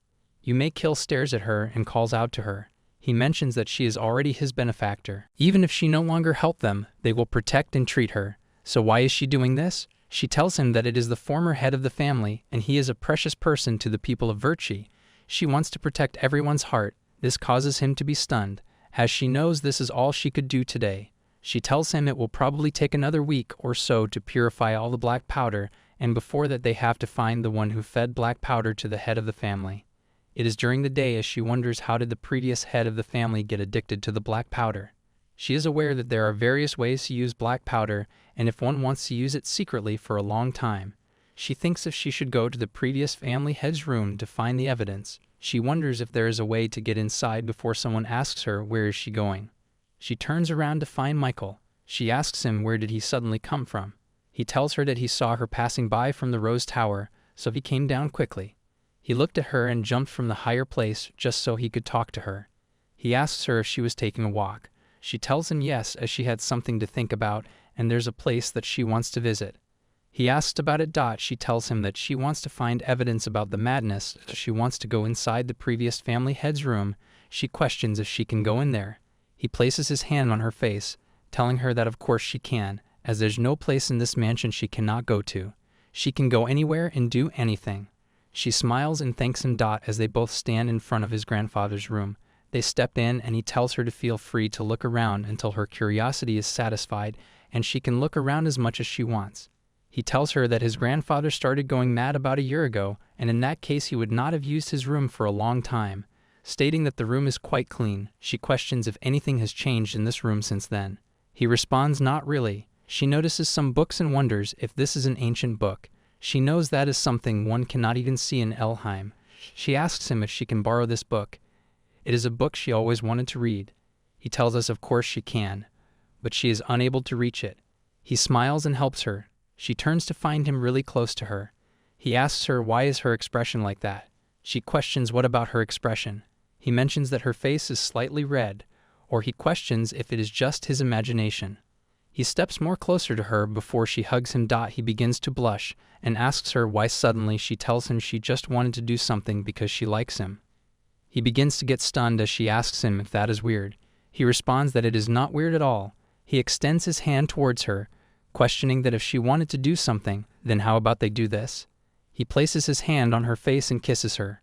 The guard, noticing this, becomes awkward, apologizes. He asks them to not mind him and continue. They both become awkward, realizing that Andrew was here. Michael deep down ponders that Andrew is dead. She questions why did Andrew come here instead of merely He tells her that this room is cleaned alternatively by Merlin, Andrew, and Hans. She thinks about it before she notices some candies and asks him what is that. He tells her dose or candy stand the grandfather liked, and even though father told him not to eat them because they are bad for his health, he would collect them like this and eat several a day. She notices them and opens them. She knows that if the previous had like sweats and ate these candies several times a day, then using this method without any suspicions he could have been addicted to the black powder. She calls out to Michael and states that she needs to go to meet the previous head of the family. She tells Michael that from here she will go alone. He seems a bit taken aback as she tells him that there's something that she wants to confirm. She asks him to trust her and wait here. He is rest assured as he knows that he trusts her. She steps ahead and calls out to Wender. She questions if he is there. He steps out and is surprised to see her, questioning what brings her here. She tells him that there is something that she wishes to ask him. She tells him that he had told her that Hans and Merlin take turns cleaning the former head's room. She questions if that is true. He responds that it is correct. She takes the candy out and shows it to him, questioning if he's aware about the candies that are there in the room. He is suddenly taken aback. She wonders why did she not think of this before. Being aware that before the regression Virtue had waged a war against Elheim and the royal family, she knows that all the answers were there. Before the regression, Duke Carmen probably killed the former head himself. He likely thought that was the only way to help him. After that, when Vert realized that the former head's madness was caused by the royal family, he declared war on them. There were rumors of skilled assassins in that war. Odd-eyed Merlin, cat-eyed Andrea, and another person without a name. She is aware that she has never heard anything about Hans. He asks her what brings her here at this hour. She tells him that she came to see the former head and asks him if his madness is severe today. He responds that there is no change today either, but she must have run into Ander on her way in here, and he mentions that he should go out and scold him for letting her come here alone. She tells him that Hans seems to be very close with Ander. He smiles as he responds. Ever since Master Aaron saved them, they have been serving him together. They'd have spent a long time together. She tells him that he must have checked the former had meals for harmful substances as well. She wonders if there were any harmful substances in it. He responds that Andrew is the one who handles all the meals, not him, and questions if there is a problem with the meals. She tells him to be precise, the problem is not with the meals. She shows him the candy stating the problem is with this candy. He is suddenly shocked. She tells him that the candy was found in the former head's room. She asks him if he knows anything about it. He has a frightened expression on his face as he responds that this is the first time he has seen this candy. She tells him that he is still denying it to the end. She tells him he was the one who brought this candy into Virch, to poison the former head with the black powder. Ander had told her that this is a candy Hans picked out and brought himself, mentioning that black candy is rare, so he remembers it, and even after Master Aaron became like that, Hans would give this candy to him directly. She tells him that he was afraid that the Master Madness might clear up. That is why he periodically gave him candy coated with black powder. She tells him that they also found a large amount of this candy coated with the black powder in his room. He realizes that he has been caught and turns around. She notices something in his hand as she wonders what is he trying to do, thinking if he is planning to feed that to the former head. She yells at him to stop before anything. Michael arrives and hits him. Michael tells her that he came in to protect her in case something dangerous happened, and he's sorry he could not keep his promise. Duke Carmen also arrives, mentioning that he cannot just stand by and watch someone important to him be in danger. She asks him how did he get here? He tells her that he heard from Michael and he was worried something might happen, so he came. She is worried, as she can feel that Michael and the Duke both care deeply for her. It is a warmth she has never felt in Elheim. She thanks him. The Duke then steps towards Hans, stating that finally he has found out who the traitor is. Vicky looks at what Hans was holding, questioning what is this before he realizes it is poison. But he is aware that Virchie is resistant to most poisons, so it would not work. Michael wonders, could it be someone's blood? Ryard tells him that it might react uniquely when it meets the black powder. She tells him that first they should let her completely heal the former head, then she will start the investigation. She questioned if she can completely heal him. She responds yes, she can, as she has thought of a way. She uses her powers. She thinks that today she might be able to cure his madness completely. The former head begins to float in the air. The Duke becomes worried, questioning what is this. It tells that you do not be alarmed, mentioning that from now on she will heal the former family head with this water. She ponders. It means that the powerful force of the Water Awakener is the only way to remove the black powder by filling the depths of where the black powder exists with the power of water, and then removing the powder. She thinks if that is the case, then she should feel the entire body of the former family head with the power of water. He moans in pain as she tells him to just hold on a little longer. She mentions that she will definitely save him. He comes to the ground. They are shocked to see that he is standing on both feet. Michael calls out to him, questioning if he's okay. He opens his eyes before he comes back to his senses. He questions where is he, asking was not he fell due to madness. The Duke calls out to his father. He questions what on earth is going on before he looks at Ryard. He asks her who is she. Before she can introduce herself, he tells her that he feels the energy of water, questioning if it could be someone from Elheim. The Duke tries to introduce her before his father yells at him to send her back immediately. If he has forgotten how his mother died, stating that he will never let an Elheim enter this family. Mike mentions no matter what he says, he will never send her away. The grandfather then states if that is the case, then he should be the one to leave. The Duke asks his father, what is he saying? Ryard then mentions, as the former family head said, she is not someone of Virch, so it is right for her to leave. Michael asks her what is she talking about. The Duke also tells her they will never send her away. She tells them that she cannot let Virchie lose the precious family it has just regained. She runs away as Michael yells at her to wait. Michael runs after her, but his grandfather stops him, questioning where is he going? Michael then asks his grandfather what is he doing, stating he is driving her out when she's the one who helped all of them.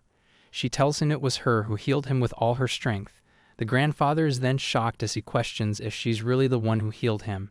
He then gets all the flesh back and realizes it was indeed her, and she was the one who told him that she will save him.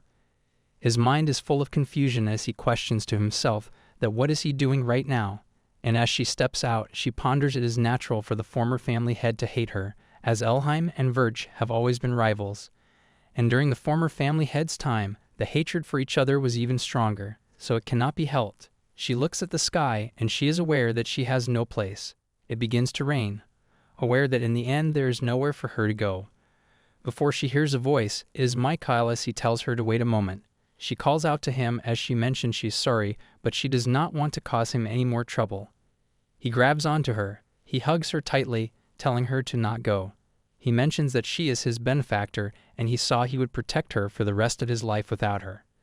Nothing means anything to him anymore. Matter what grandfather says, she has the right to stay here. He continues before he is stopped, as the grandfather steps outside. Before anything, she apologizes to him, telling him that she will leave from here right away, but he tells her that he's the one who should apologize and she should not leave. He mentions it was a careless statement made without knowing that she had helped him, so she should please forget what he said earlier. He tells her that he suddenly remembered that she used all his strength to heal him, and he heard that she also helped his grandson, not just him. He mentions that he is truly grateful and tells her so. He wants to return the favor by letting her stay here. She has tears in her eyes as she questions if she can really stay here. He is shocked to see that before he tells her of course inventions if she wishes. She can stay here for the rest of her life. She ponders that she is so happy, but she wonders if it is because she is finally relieved she has no strength in her body. She feels like she's going to collapse. Right then she falls down on the ground. After some time, they ask how is her condition. They are told that fortunately there are no major health issues, and it seems she collapsed due to exhaustion from overusing her abilities. Above all, she seemed to be mentally overwhelmed, and she would probably feel better if she gets some rest. Michael wonders how much did she push herself. The butler steps in. He states he came because he has something to tell. The Duke asks him what is it. He responds that a letter has arrived from the imperial palace. It seems that they have noticed that Master Aaron has woken up. Aaron mentions now that they know the assassination attempt has ultimately failed. He can clearly see how they will react. Seems that the rain that fell yesterday did not just fall in Verge but across the entire empire, stating it appears to be Riart's ability. They wonder if she really used that much power. She opens her eyes slightly as Michael asks her if she's awake. She asks him what happened as he tells her she suddenly collapsed, so they rushed her to the infirmary. He mentions that she should probably just stay in bed and rest for now. The Duke states that they said she used a lot of power. He asks her if she's okay. He mentions if there is any pain she should feel free to let them know right away. She responds she is fine and thanks them for their concern. Michael tells her they were all worried when she collapsed. She questions what does he mean by all. The grandfather is also looking at her with worrisome expression. The Duke tells her if she still feels uneasy because of that old man, he can banish him using his authority as the head of the household. Michael tells her yes, that is right, they will make grandfather live outside so she can stay with them. She is shocked as she questions what are they saying. The grandfather asks her if her body is okay now. He mentions that she probably still need rest, and if he's making her uncomfortable, he can step out for a while so she can rest comfortably. She smiles as she mentions, but he, the former head of the household, has only just recovered. She asks him if he is all right. He has tears in his eyes as he tells her he is fine. She mentions that she is relieved that he's not in pain. In the imperial palace, the Empress seems pretty angry as she tells the maid to move aside. She calls out to Lucas as he asks her what brings her all the way here. She questions if he has not heard the news yet, mentioning that the rumor that Aaron is back from the dead and walking around Virtue unharmed has already reached her ears. She questions how is he alive after everything, and tells Lucas that he never seems to do anything right. Lucas responds that it is not his fault, mentioning that his plan was perfect if only the Lady of Elheim had not interfered. The Empress tells him that she hopes this is not the end of what he had planned. He responds there is another way, and this time they can truly bring down Verge completely. The Empress mentions it would be the best to make sure it is done right this time. She asks Lucas to not disappoint her again. Lucas thinks that the assassination attempt failed, but he is confident this time even the great Lady of Elheim won't be able to do anything. He calls out to Count Pitas, questioning if he has received any word on the task given to Hans. Earlier mentions while the assassination attempt failed this time, he received a letter saying that the matter has been dealt with. Lucas states, so it has been taken care of. He mentions there is not much time left now. Meanwhile, the Duke and Master Aaron are having tea together. Michael and Riard steps there. She tells them that they are all here. Both of them are shocked to see her. They question if she's feeling better now. She tells them she's feeling much better. She thinks that the previous patriarch still seems quite uncomfortable. She wonders if he is still worried about what happened last time. She calls out to him and questions if his condition has stabilized after breaking the madness. He responds that his body feels very light and thanks her for asking. The Duke tells her that it is all thanks to her. He calls her Riri as she questions what does he mean by Riri. He responds that it is a word from the language of the small kingdom where his mother lived. It means everything that is lovely, noble, and radiant. Michael mentions when father finds something he loves dearly, he gives it the nickname Riri. First, it is a nice nickname in things. She's feeling a warm, fluttery emotion for the first time. She thinks so, this is what happiness feels like. She finds the teacup very beautiful. She is told that he thought she might need a teacup, so he brought it for her. She thinks that he has prepared all these little things just for her. She thanks him for the teacup and the nickname, stating that they are all too much for her. She is told that they are not too much. Michael tells her these are all the things that she should have always had. She thanks Michael. The Duke states that he is right. They want to give her everything that she could not have before. He questions if there's anything that she would like to do as they will let her do whatever she wants. She thinks about what she wants. She's aware that what she wants is to hold on to this precious moment forever. Michael looks at her as she ponders. She wants to express this moment in her own way. She tells them that she would like to try drawing, asking if that is okay. The Duke tells her that could be a great hobby, and he will have Merlin prepare everything she needs, and she can draw as much as she likes. Duke Michael tells her he's curious about what her first drawing will be, stating that it will surely be wonderful. Come to think of it, she questions, where's Marilyn? She has not seen her all day. Mikhail looks at her as he tells her. She is busy with something in the basement right now. It turns out that she is torturing Hans during the interrogation. He confessed that he was working for the Crown Prince, but despite all the torture, Merlin and Ander could not get him to talk about what he was doing all over Verch in the days before he was caught. In Duchy of Elheim, the prince questions his father that he has something to ask. He mentions when it rained in the Empire recently, he felt as if his power over water is draining away. And it occurred he's the only one who felt that way. He questions if his father also experienced the same thing. His father is quiet for a while before he responds. Yes, it is true that he felt the same. He questions if it could be that this has happened because Riart left Elheim family. His father responds that it is possible. If the power over water completely disappears at this rate, they wonder, what should they do then? Meanwhile, Riart is getting ready as she thinks that she overslept again today. She has noticed that she has been sleeping more since she came here. She is aware that she was not like this when she was in Elheim, thinking if that means she has become that much more comfortable here. The maid tells her she heard that she is going on a walk with the young masters today. She responds yes, though it is more like a patrol than a walk. The maid stays still to see the three of them walking together side by side. The atmosphere has improved since she arrived. She questions to the maid, what was it like before? It turns out that the young masters care for and respect each other, but there was always a certain distance between them. It was a bit of an awkward atmosphere, and she's really happy with this change. Now she believes this is a change only she could have brought about. The man thanks and tells her as she requested. She has prepared the drawing tools and she can feel free to ask whenever she needs them. The maid also asks her if she has decided what she will be drawing. She thinks about it as Michael comes into her mind. She tells the maid it is a secret for now and she will tell her later. The maid mentions that she's looking forward to it and she's really curious about her drawing. Now that she thinks about it, she heard that the maid was interrogating Hans questions if she has found anything new. The maid responds yes, they have figured out what the liquid Hans was carrying is. She asked what was it, and it turns out that it was human blood. Judging by the unusual mana structure, it is presumed to be from a direct line of the royal family. It is highly likely to be the Crown Prince blood, and when she trusted the combination of the black powder and royal blood, the black powder immediately released a strong force and exploded. Out that trying to feed that to the former head was an assassination attempt. The maid responds that is correct, and if it were not for her, by now the master would have died. The maid thanks her for saving someone so precious to them. Riart responds that she only did what was necessary. Someone precious to Verch is precious to her as well. She then asks the maid if she has learned anything about Hans. She responds now that she mentioned it. According to Ander, Hans kept repeating the phrase tonight at midnight since this morning. Riart suddenly becomes alarmed, thinking, could it be that the fire that broke out before her aggression is going to happen tonight?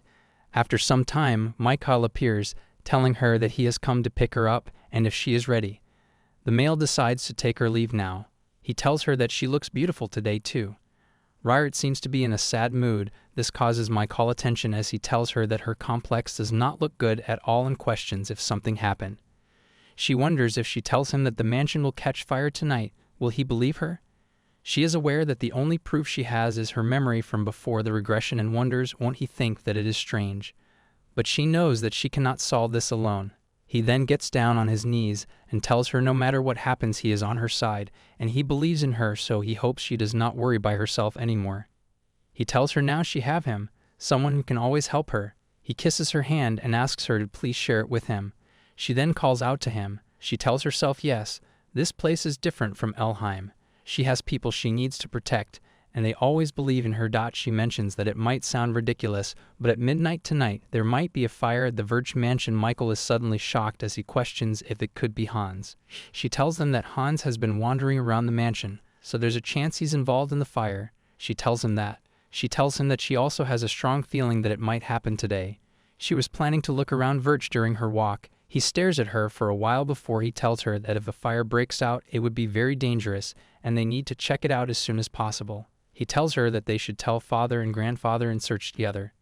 She is stunned to realize that he trusts her. He smiles at her and tells her of course he promised to do so. She wonders if this is how it feels to be trusted unconditionally. She is really glad that she met Michael. After a while, as they are on a walk, the Duke asks her if she has any idea how Hans might trigger the fire. She tells Sam that she thinks he might use ancient magic. The cornfields has attacked Virtue multiple times using ancient magic, so it is likely he will try a similar approach this time. The problem is how he plans to use the magic this time. Like the letters engraved above Michael's eyes, curses or magic must have a medium to manifest. There must be some sort of medium hidden somewhere. The grandfather takes them to a place and tells them this is the place. There were many suspicious spots where Hans lingered around the mansion. When he received a report that he stayed the longest here, according to one of the scouts, he even went into the lake. She decides to take a quick look. Steps into the lake as Michael and grandfather becomes worried, telling her it is dangerous, so she should not go in there. She looks at them and questions what does that mean. She is standing still on the lake, causing both of them to be shocked. They wonder if she can walk on the water, and if this is the power of Elheim family. The Duke mentions that he thinks only she can do it. She tells them to not worry, and she's fine, and she will check the deeper parts of the lake. She steps ahead as she ponders. If he did not just stay near the lake but went inside, he likely hid something in there. If she looks a bit deeper, she notices something. She finds it strange. She realizes that she cannot control the water in just this part. She is aware, then surely somewhere around here it is hidden. Right then she looks and finds the ancient text. Both the Duke and Aaron are shocked. She takes it out as she realizes she found it. This is something that Hans planted. This is likely the medium for the magic, and with Michael's curse, father's madness, and now an attempt at arson. The Duke finds it truly unbelievable. She mentions that he must have hidden mediums all over the mansion like this. She thinks that they do not have much time, as Hans mentioned midnight, so they must find all the mediums before midnight. She tells the Duke that she has a favor to ask. He questions what is it? She tells him to please evacuate everyone from the mansion as quickly as possible. He responds all right, he will do so. Michael asks her if he should have the night search for the mediums. She tells him no, as there might be fakes, so it will be faster if she does it herself. She then grabs onto Michael and asks him to take her to all the places Hans visited. He stared at her before he places his hand on her waist. He tells her in that case he thinks he needs to carry her. He questions if that will be all right. She questions what does he mean before he smirks and tells her there are narrow alleyways and using a carriage might take more time, so he thinks it would be faster if he carried her himself. She looks at him and hugs him tightly, telling him all right. This causes him to blush. He carries her on his arm and she tells them that she will find and destroy the mediums as quickly as possible. The grandfather tells her she might get hurt, so she should not push herself too hard. She tells them that she is all right as everyone trusted her words unconditionally, so she wants to repay that trust. She is determined that she will definitely protect this place. The case stumbles on to the 8th one, realizing there are quite a lot of them. She tells him there are about 3 places left. He tells her that they should hurry as it seems like the sun is about to set. She knows there are not much left and just a few more to destroy, and they can prevent the fire. Right then, she notices something and calls out to Michael. She realizes that the mansion is on fire. Understanding that there was a place they missed, Michael tells her it will be all right, as father must have already evacuated everyone from the mansion so that small fire will be put out soon without anyone getting hurt. He tells her to not worry too much. But she trembles before there's another explosion. It's on that area where that death power of the Verch resides. He knows if that power were to be released. She then questions what happens if it comes out. He tells her that that power does not affect direct descendants, but for ordinary people, just a touch can be futile. That is why even the Verch people never approached that area. The imperial family probably set the fire there, hoping that the power would be unleashed and wipe out the Verch people. He writes in anger. He's aware if things go wrong, that power could spread throughout the empire. They would not go this far just to kill ordinary soldiers or servants. He then tells her that they are targeting her. She knows before her regression the only place that burned was the mansion. Be aware that because of her, the future has changed. Walter appears, telling her that the dead power is about to be released and she needs to get out of here immediately. She asks them if he wants her to escape alone. He tells her yes, as the young lord will be fine, but she won't survive the death power. Luckily, there is an awakened one in Virtue, who can transport over long distances. They should be able to move at least one person. She then asks Walter what about him, and Merlin and other servants. She questions what about the other people in the mansion. How could she escape alone? He tells her that the others will evacuate too, so she does not need to worry too much. She tells him he's a liar as the forest will burn faster than the Verch people can escape. She gets on the ground and tells them that she will never escape alone. She has to put out the fire. Walter tells her that the fire is too large, it is too dangerous for her to handle alone. Even if they gather all the water in Virtue, it won't be enough. Michael also tells her that extinguishing a fire created with ancient power won't be easy. She could be in danger, but she tells him that she cannot just stand by and watch people die. She reminds him that she promised that she would protect Virch. She begins to use her powers. She's aware that the reason they placed the medium specifically in the water everywhere is because they used Virch's water as a sacrificial offering for ancient sorcery. This means using this mansion's water alone won't put out the fire, so what she needs to do is summon the strongest brain possible. Right then, it begins to rain. Michael is shocked. He is aware from the beginning he said he would protect her, and in the end he thought he was the one saving her. But in reality, ever since the moment he first met her, the one who was saved was not her but him. She looks at him as she smiles. The prince decides to go to his room. The other one joins him. He's aware that since that day he has been in Riart's room every day. He still cannot believe it to have the true hair taken right in front of him. Maybe this time they might receive a reply. He is aware that even so, it is true that among those left in Elheim, Ryan's power is the strongest. Aware that Elheim family still needs Ryan, he tells them that they should send another letter to the Virch family. Maybe this time they might receive a reply. Right then it begins to rain. He wonders why is it raining before he feels something. Realizing this is the same symptom as before, he feels like his power is disappearing. He falls down on the ground. He wonders what if this power disappears too. Is hurting before Ryan states that he can see that Elheim becoming a powerless land is not far off. A few days later, Riart knows that a lot has changed from the previous life. The people of Virchie are now safe and everyone is at peace.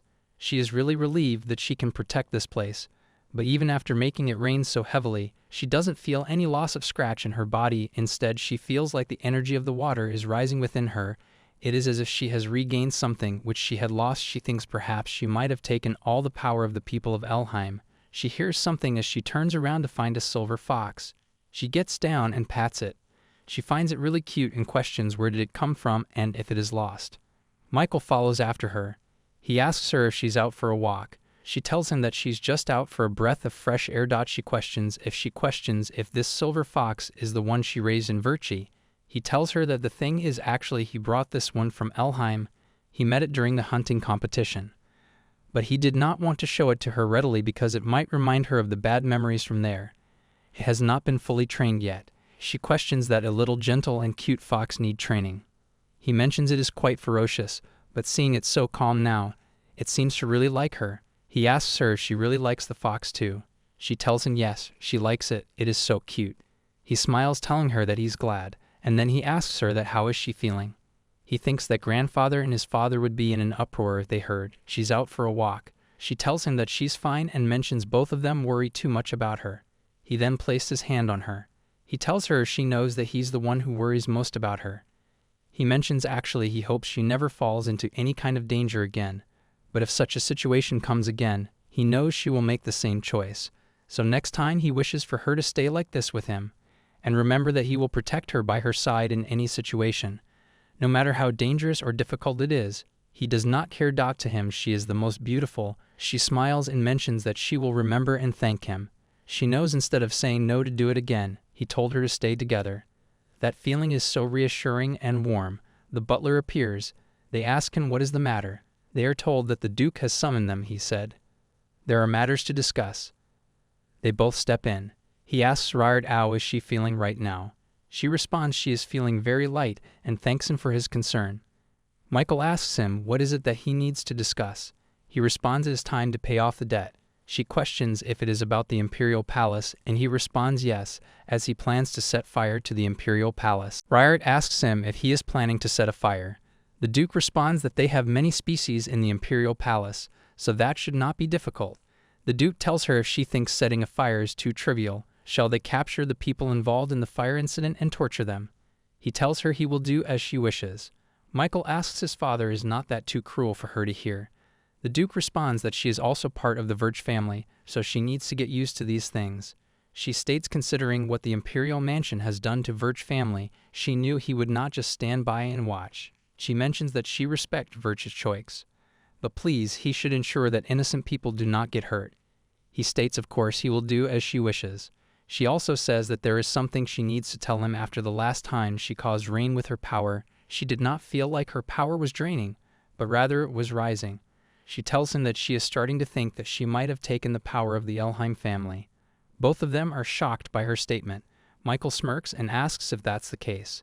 The Duke realizes this means that Elheim is losing the power of water. Mikhail states that is good news. The Duke wonders how the Imperial family will react when they find out. Ryard questions what will happen if the Imperial family finds out. The Duke tells her that they probably won't stay still. The Imperial family has long catered to Elheim family, because it would be troublesome if an awakened family went to another country. Elheim has exploited the Imperial family by using that fact. If they lose their power, they might retaliate. So far, their attacks on Virtue were meant to check their growing strength. The Duke is curious to see how they will be treated, but he is aware that it's not something for them to worry about. They just need to watch as they slowly crumble. In the Crown Prince Palace, he thinks by now Virtue family must be reduced to ashes. At last, a long-standing grudge that even past Emperor could not resolve has been settled. Someone knocks on his door as he tells them to come in. The attendant steps in hurriedly. The Crown Prince questions if he has come to report on Virtue. He responds that he has used a lot of ancient power, so he is not in the best condition.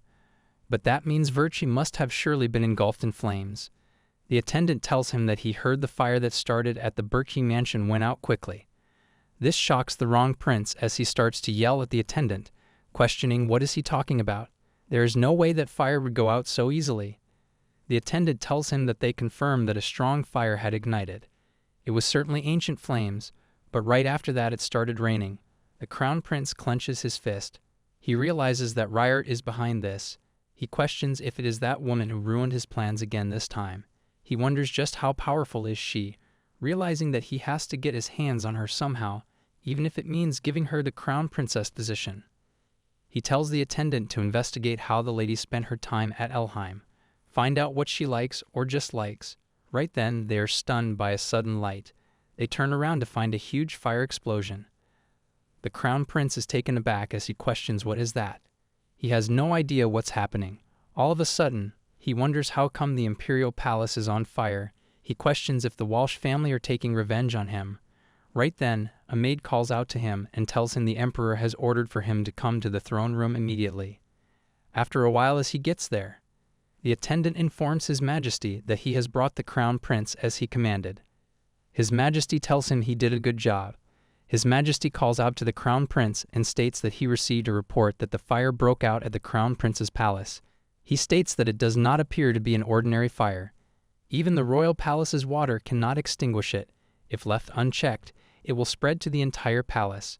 The Crown Prince becomes scared before His Majesty states he will ask him directly if he did something to earn Virtue's enmity. His Majesty tells him that he made it clear for him that he must not do anything to provoke Virtue, right? The Crown Prince wonders how on earth did things turn out like this. He is aware that by now it should be Virtue engulfed in flames. Without Virtue, the greatest threat to the Imperial family would be gone. He wonders why does His Majesty keep foolishly telling him not to provoke the Virtue family. His Majesty tells him that he has sent a request for support to Elheim and they should arrive soon, stating that he should be sure to welcome them with utmost respect, as if he makes a mistake like this again, he will not tolerate it. The Crown Prince responds he got it. He thinks once the Duke of the Elheim arrives and puts out the fire, he can somehow cover this up. Then he will think of a way to bring the Elheim lady here. Right then, the Duke of Elheim arrives. His Majesty calls out to him and tells him to quickly request that they extinguish the fire, but he is told that there is a problem.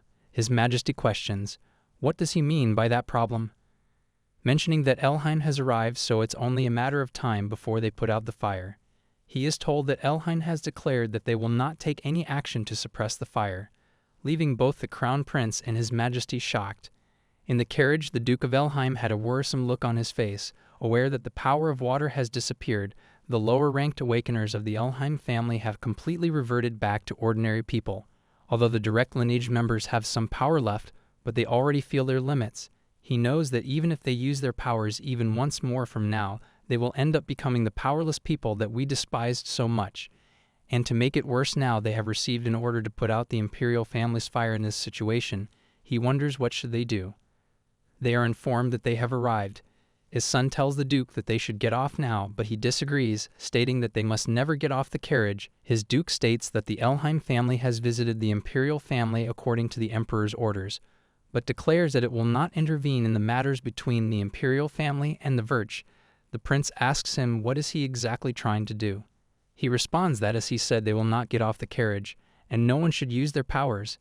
His son becomes shocked, mentioning that they have already received the order. The Duke of Elheim asks him if he is planning to turn into a powerless person just because of a fire that he might be able to put out. He makes it clear that all they need to do is declare that this is solely between the Virch and the imperial family and that they should not interfere. He states that this is the best that they can do right now. He also questions them if any one of them knows the whereabouts of Dantirian. He is told that no one has seen him in the imperial family since the fire started. The Duke calls him a worthless fool, questioning where on earth is he and what is he doing in this situation. Someone knocks on the carriage door as the Duke of Elheim repeats again that no one in Elheim will get off before they are shocked by the statement that the Emperor is here with his knights. The carriage's door is opened as His Majesty states that it has been a while. He mentions that he has heard that the Duke does not intend to put out the fire. He states that he does not misunderstand Elheim's position. Getting involved in the matters between the imperial family and Virch could be troublesome. He understands that, but he expresses that he is a little curious about something. He questions if is it that he does not want to put out the fire, or is it that he cannot put it out. The Duke of Elheim keeps quiet as His Majesty commands him to use his water power right now. The Duke of Elheim realizes that the Emperor is by no means a fool. Sharp suspicious regarding Elheim's actions must be piercing through his mind in such a situation. His Majesty asks him if he cannot hear what he is saying. He repeats that the Duke of Elheim must use his powers right now. The Duke of Elheim responds that he understood. As they get off the carriage, the Duke questions where should he use the power of water. The Emperor points towards the small greenhouse over there, which has nothing to do with the Crown Prince. His Emperor asks him to use his water power to put out the fire over there. The Duke responds all right and calls out to Huyamin, who himself is very frightened. He is told that he will use the power of water to put out the fire. This leaves him totally nervous and scared as he begins to work on it. He tries to get them to work before it works and the fire from the greenhouse is put out. He is aware that his powers are not working properly and bows down and begins to cry. Knowing Huyamin Elheim has now become a powerless person, the Duke of Elheim asks the Emperor if that is now enough proof. The Emperor responds that he has seen the power of water well enough, but it was only the third son who demonstrated it. He tells the Duke that this time it's his turn, leaving the Duke taken aback. The Emperor mentions that if he shows the power of water himself in front of everyone, then he will set aside any suspicions even if the fire isn't put out. The Duke wonders, could it be that he is already convinced from the beginning that their power has disappeared? He knows that the reason they could reign over the empire like this is neither due to wealth, political skill, nor excellent warfare. It is all thanks to the power of water that their family inherited. If all of the members of Elheim family lose their power like this, the imperial family might exact its revenge in ways they cannot even imagine. His Majesty tells the Duke to get started. The Duke begins to work on his power. Right then they hear a strong sound and darkness covers the sky. The knights wonder what is that sound and what on earth is that. The Duke takes a look at it too. Before he is totally shocked, he also wonders what is that. A few minutes ago in the imperial palace, everyone was evacuating as the fire was spreading very rapidly. They were told to bring water, but water was not helping it. A person stood there as they went somewhere down, pondering that she's definitely here somewhere. A person the Crown Prince has hidden here, a being similar to, yet different from the Spirit King. He realizes she is definitely somewhere around here before he notices her. He takes off his hoodie and thinks something is different about her. He states that it looks like she has finally awakened. He questions just who is she. She smirks as she responds that she is the past. This makes him ask her if that is the case. Then can she perhaps turn time back to the past? She tells him it is something that requires a lot of power, but it is possible. He finds it amazing as he mentions it is worth stalking the Crown Prince all this time after all. She mentions that he smells of water as she asks him if he is a being of water. He responds that she is right. She also states that there is a scent of something fake coming from his body. He ponders she is not as strong as the Spirit King, but yet her aura is chilling. He questions if she's talking about Ryan. She states that she needs that person, he tells her. If she does not tell him the reason, then he cannot tell her either. She tells him to find her other half to become the complete Spirit King. If he helps her find her other half, it would be easy to turn back to whatever time he wants. He is aware that if he can go back to the time, then he can go back to the time when Ryard was in Elheim. He tells her all right, it won't be possible immediately, but he'll bring the fake when he gets the chance. In exchange, he needs convincing evidence that she is a spirit related to the past. He mentions if she turned back the fire that is burning the Imperial's palace right now, he will believe her. She responds. Then she will have to fall asleep again for several months. He tells her that is nothing if he can bring the fake. She accepts the deal and begins to use her power, leaving him shocked. She then tells him she'll wait for the fake one and falls asleep. As everyone begins to look at her power, they cannot help but wonder what is that. Right then all of the flames vanishes, leaving everyone shocked. His Majesty is also informed that the fire that was burning the Imperial Palace has all been extinguished. His Majesty confirms if that is the case. He knows it is a good news, but it is a shame he could not witness the power of Elheim family. He mentions that he will look forward to next time. He mentions at that time the Duke won't be able to escape as he did today. The Duke realizes that he cannot avoid it anyway. He already knows everything about Elheim's situation. When they get back and step off the carriage, his son informs the Duke that it was really dangerous earlier, mentioning that the Emperor already seems convinced that they have lost its power, and if something like this happens again, there will be nothing that they can do. The Duke realizes that they have to bring Ryard back somehow, knowing that they cannot delay any longer. His son tells him, but still they did not get any reply to the letter that they sent. The Duke becomes frustrated and shouts if there is no reply to the letter, should not they just barge in? He responds all right as he ponders. He cannot believe father is the same person as before. He used to think they were quite a harmonious family. But now only hostility remains between them. As Dantirian appears, he asks them if they have finally returned.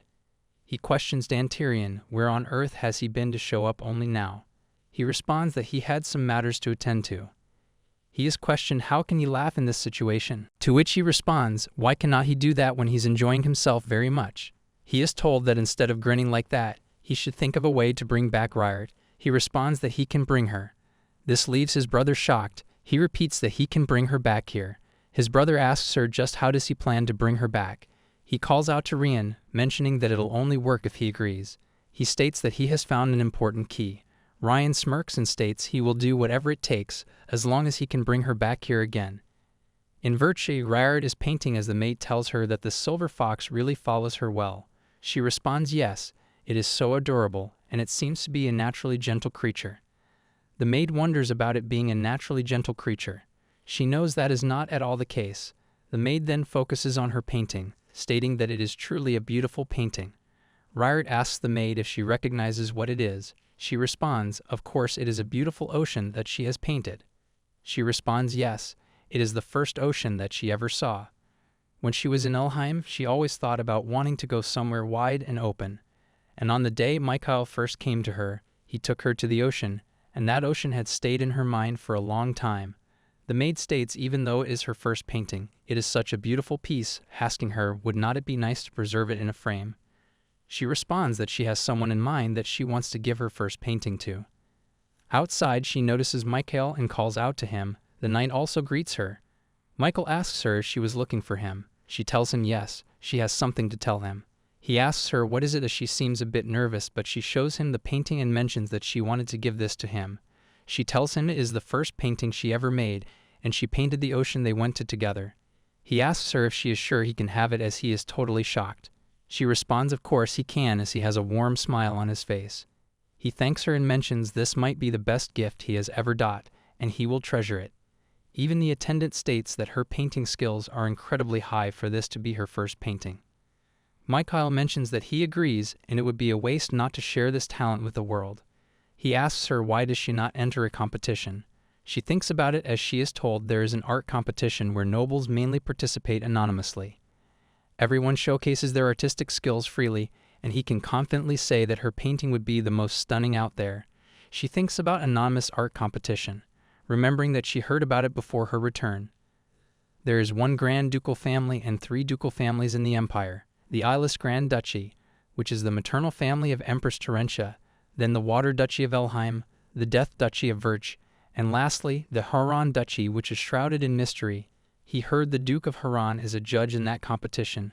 He uses the alias Jen Walker. She thinks if she ever entered that competition, she might have a chance to meet him, and perhaps it could be helpful for Virtue. She tells him that she wants to enter the competition. Michael responds that is great, and he will talk to his father about it. He thanks her again for the gift. He mentions that he did not expect to receive it first, to which she asks him what does he mean. He responds nothing and then questions if there is anything that she wants. She thinks about it and realizes there is nothing that is coming to her mind. He tells her if that is the case then he will decide on his own. She questions what is it that he wants to decide. As he states it is a secret for now, but she can look forward to it.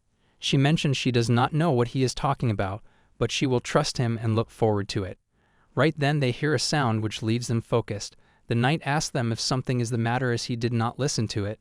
She questions if just now did not the sky become darker. He tells her that he felt it too, and there was a strong energy of some sort. She mentions that she has a really bad feeling about this. He hugs her and tells her it is probably nothing serious, so she should not worry too much about it. She then thinks about it, wondering if today is not the day the spies are supposed to set fire to the royal palace. She wonders if it could be related to that. Despite the ominous feeling, the following days were peaceful. After deciding to enter the art competition, she continued practicing painting, and she started getting used to living as a member of the Virch family. It is strange that everyone keeps asking her if she wants to get something lately, but now she finds herself smiling more often. She is aware that if it were here back in Elheim, she would not have imagined this. Even when she thinks about Elheim, she no longer feels any anger. Now she does not even care what happens to them. The maid calls out to her and asks her if she would like to join her for a walk in the garden. As they're taking a walk in the garden, she finds the weather very nice. The maid tells her it seems even the sky is blessing someone's special day. She thinks about the special day as the maid guides her to a place. She's totally stunned as she finds everyone standing there welcoming her. Michael is holding a bucket of flowers as he wishes her a happy birthday. She realizes that today is her birthday and she completely forgot about it. Her birthday is also the anniversary of her mother's death, and a day to celebrate Ryan's birth, so every year on her birthday, she would sit in a dark room watching the bright and noisy world outside. It was not really sadness, she just thought it was normal, but then she looks at all the decoration, she questions where did these roses come from. The Duke tells her that they wanted to show her the blue roses that symbolizes her name on her birthday. So they bought up all the blue roses in the empire. He asks her how is it and if she likes them. She tells him that she loves them. She knows the people looking at her with warm guesses. Truly celebrating her birth at this moment is a feeling she never experienced in her past life. Michael calls out to her and mentions meeting her was the greatest fortune of his life. He kisses her hand and thanks her for being born. She ponders that this is the first birthday where she has not been told that being born was a sin. She wonders if it is Oak to feel this warm and happy. Everyone congratulates her and thanks her for becoming a part of their family. She questions if it is really Oak for her to be a part of this family. The Duke mentions of course and tells her she is already a part of their family and without her virtue would not be what it is today. Michael states he is so happy to be able to celebrate her birthday and mentions they should celebrate her birthday here every year together. She has tears in her eyes as Michael becomes shocked, questioning why is she crying. Even the Duke is taken aback. She tells them it is fine. She starts to laugh as she mentions she's just so happy. She is so happy that she thinks she will never forget this day for the rest of her life. No matter how bad things get, she feels like she could live forever with just this memory. After some time, Michael states they cannot end the celebration with just words. With Michael words, a grand gift given ceremony began. The former family head's gift was a ring with the family seal. He told her with this she could go anywhere and buy anything under his name. The dude's gift was a deed to land and employment contract. He told her that the land and the people are all hers now. From Merline she received a handmade necklace, and she got small gifts from Walter and Andrew too. After a while, Michael asks her if she is tired from the surprise party. She tells him that is not the case and it was so much fun. She thanks him for walking her to her room. Right then he asks her what is she talking about. He mentions the most important thing is still left. She wonders about the most important thing. He opens her room and she finds multiple gifts inside. He tells her that he prepared 17 gifts for her. She is totally shocked as she questions if he prepared that many. He responds of course as one would not be enough and asks her why does she not open one. She picks up one and finds a teddy. He tells her that one is for her 4-year-old self. It is a birthday gift for every version of her who has lived until now. He wants to celebrate all the birthdays she could not enjoy. She's totally taken aback as she suddenly runs and hugs him and thanks him. She has tears in her eyes as she thinks that Michael has given a gift to her younger self. It feels like even her past self was saved by him. She knows that he is the greatest gift to her. He then after a while tells her that after the art competition is over, Father mentioned having her coming-of-age ceremony in Virtue. She questions about it as he tells her yes, if they hold it in Virtue everyone will know she is one of them. She tells him what the time for her coming-of-age ceremony has already passed. He responds that it does not matter, as if Virtue decides to do it who would dare object. She smiles, telling him it sounds good. He tells her many people will probably come and even Elheim might show up, asking if she would be out with it. She tells him it does not matter as those people mean nothing to her anymore. In Elheim Dukedom, the Duke is told that a letter has arrived from Virch. The Duke questions if it is finally a reply from Riard. It turns out it is not exactly that.